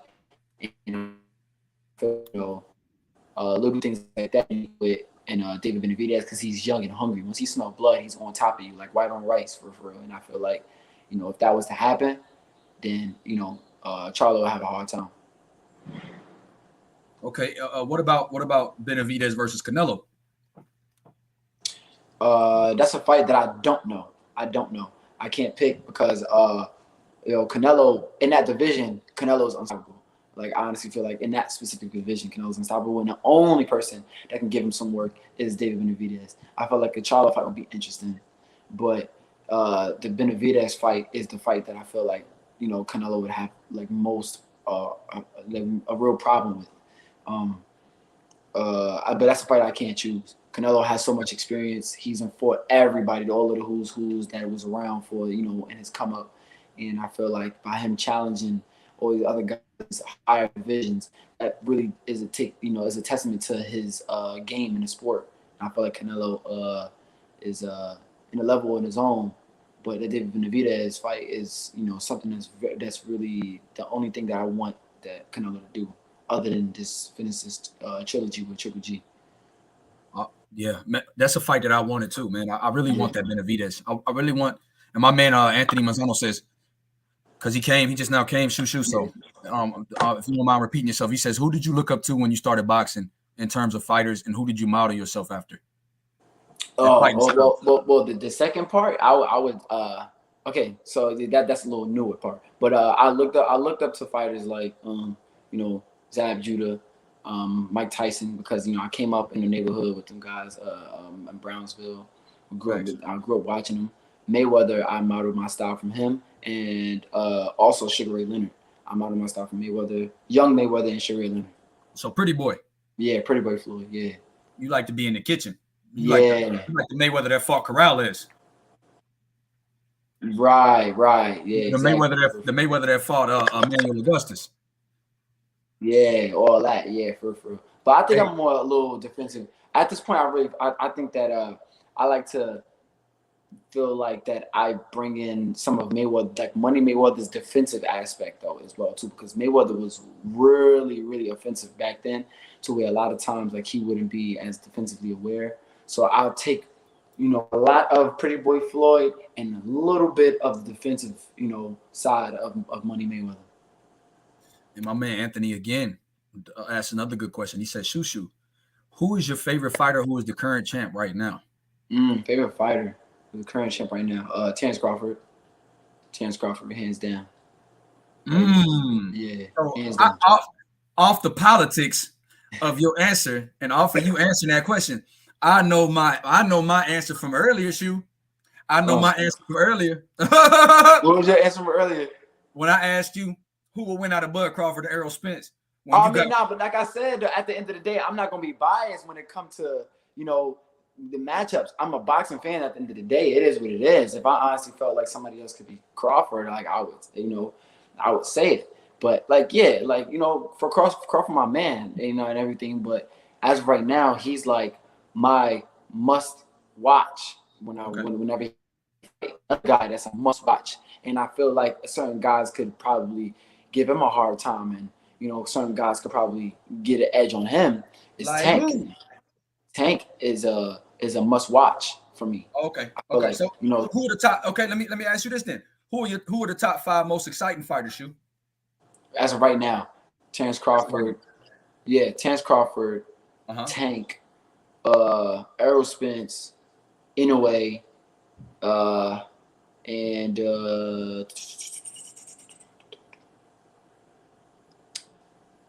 Forever, I ain't gonna lie. I'm gonna put Tyson Fury up there. I love watching Tyson Fury fight. Hey, that's similar to your pound for pound list. That's amazing. Yeah, for real. Your most exciting list. The only difference is that you got Tank in your top 5, but other than that, that's your pound for pound list. Yeah. Those are my guys, but that's how I like to when I hear them fighting. That's much watch for me. That's interesting, man. And Shu, is Boots in is ready for Terrence Crawford. He's ready for the top guys. I feel like he's fought the gatekeepers for some time now, and he done beat everybody that he needs to beat in order to break that threshold to get into that level of Thurman, Garcia, Terrence, Errol Spence. He should be in that threshold now. So I feel like his next fight should be somebody that's along them ranks for real.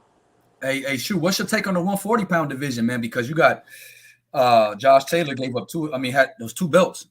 Now you got fighters fighting for those belts. You have Regis Prograis, Jose Cepeda being ordered. One guy that fights on your network, Cepeda. Who would you favor out of him and Regis Prograis? Cepeda is impressive. I ain't gonna lie to you. I feel like because Cepeda is really conservative as a person, that people don't they try to write him off. But though he can punch, that dude can punch. He can box. He's very resilient. He has a lot of will. Like when he fought Baranchik, that was a really, really impressive fight. And then when he did against my boy Josue, that was tough for me. That was a tough pill to swallow, man. But even when that happened, he can punch for real. And I feel like, going into Regis Prograis fight, that was interesting. But Regis, that dude is nice too. He's a good puncher too. I feel like in order for Cepeda to beat him, he needs to put in certain aspects that Josh Taylor did in order for him to beat Regis Prograis. That would really be the only way that Cepeda will beat him. Honestly, that's how I feel. But I feel like I have a Regis Prograis edge in the fight. Okay, and my man TNT says you versus Santa Cruz. What are your thoughts? Well, me versus Santa Cruz would be a great fight. But that's a question that I gotta ask y'all. What do y'all think? The years down the line of me and Santa Cruz getting that square circle. How y'all think y'all be? That's what I was gonna say. I was gonna answer that one for you. Let me tell you something, bro. When you keep improving and when you get to that level, I don't think Santa Cruz would say Shu Shu.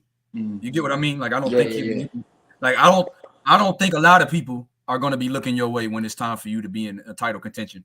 I feel like with Bob, I feel like you're with the right guy to get you a title shot, because if you weren't with a major promoter, I feel like you have that style that would make guys make sure that you're the man, though. You would have to be ordered to fight somebody for a title. They would have to order you mandatory. I feel like that's what's going to happen with Boo Tennis too. Yeah, he's going to be ordered into a title shot just like you. You get what I'm saying? There's certain guys, Keyshawn Davis, he's going to be ordered into a title shot. A lot of guys are going to fight him, bro. Guys that just ain't going to willingly give Keyshawn a title shot, Shu. And you're in that same bracket. You keep boxing the way you do, being defensively sound and knocking guys out and making it look easy, bro. You got to understand. As much as it is a business, it ain't ducking in this sport, but I call it maneuvering. If it ain't ducking, it's maneuvering. We call it maneuvering. We put ourselves in positions of success and to keep the belts as long as possible. We Definitely. ain't ducking you but if you offer us the right money, we'll see a Shu Shu, but it got to make sense. Exactly. That's how I feel about it. And because you're not with PBC, you know, it'll be a lot of other fights that Santa Cruz could take instead of seeing you. Right, exactly. You know, so you know that's facts. Hey, at this point right now, you know, I'm a log off soon for real. But before I get off, I want to you know, let everybody know to follow me on my Instagram. Once again, that is same answer for that for the last question that you asked. You know, Emmanuel Navarrete, even Leo Santa Cruz, whoever I fight, the answer is the same for whoever. And it's the last one. What do you think about Richardson Hitchens? Oh, Richardson Hitchens, man. Hey, he's a great fighter. I honestly feel like, you know, he's not getting enough buzz that he's supposed to, that that I feel like that he deserves. Right. He's a well-rounded boxer, you know, and I feel like at this point he's in this point of his career to where it's like they're trying to feed him like, you know, dogs in order for him to, you know, really make a name for himself. But I don't really feel like he needs to do that. I honestly feel like he just needs that exposure. He needs to be put on TV for people to see him fight. Because once you see him fight, you're gonna like him. You know, that's why I really want him to like sign with Top Rank so that he can get the opportunity to showcase his talent in that big stage and everything like that. But other than that, you know, he's a great fighter. I sparred him tons of times. He didn't help me so much. We helped out each other for fights and everything like that. He's a friend of mine for real. He's an old friend of mine. Hey, shoot, tell him your Instagram and you mind holding on for me 2 more minutes? I'm gonna end it. When you give off your IG, I'm gonna end it right there. Yeah, no doubt. Not real quick, but give me your no IG. Doubt. My Instagram, guys. My Instagram is Bruce_Carrington. My Twitter is B_Carrington1. And also, I want you guys to tune into my documentary. It's called Brownsville Born, and you guys can watch that on BrownsvilleBorn.com. It just basically gives you a little crash course of my life, let you know who I am, see the little adversities that I went through and that I also continue to go through. And you know, I hope you guys enjoy and watch it. And Shu is Forever Ike, and we out on that note. Yes, Forever Ike, man. Always.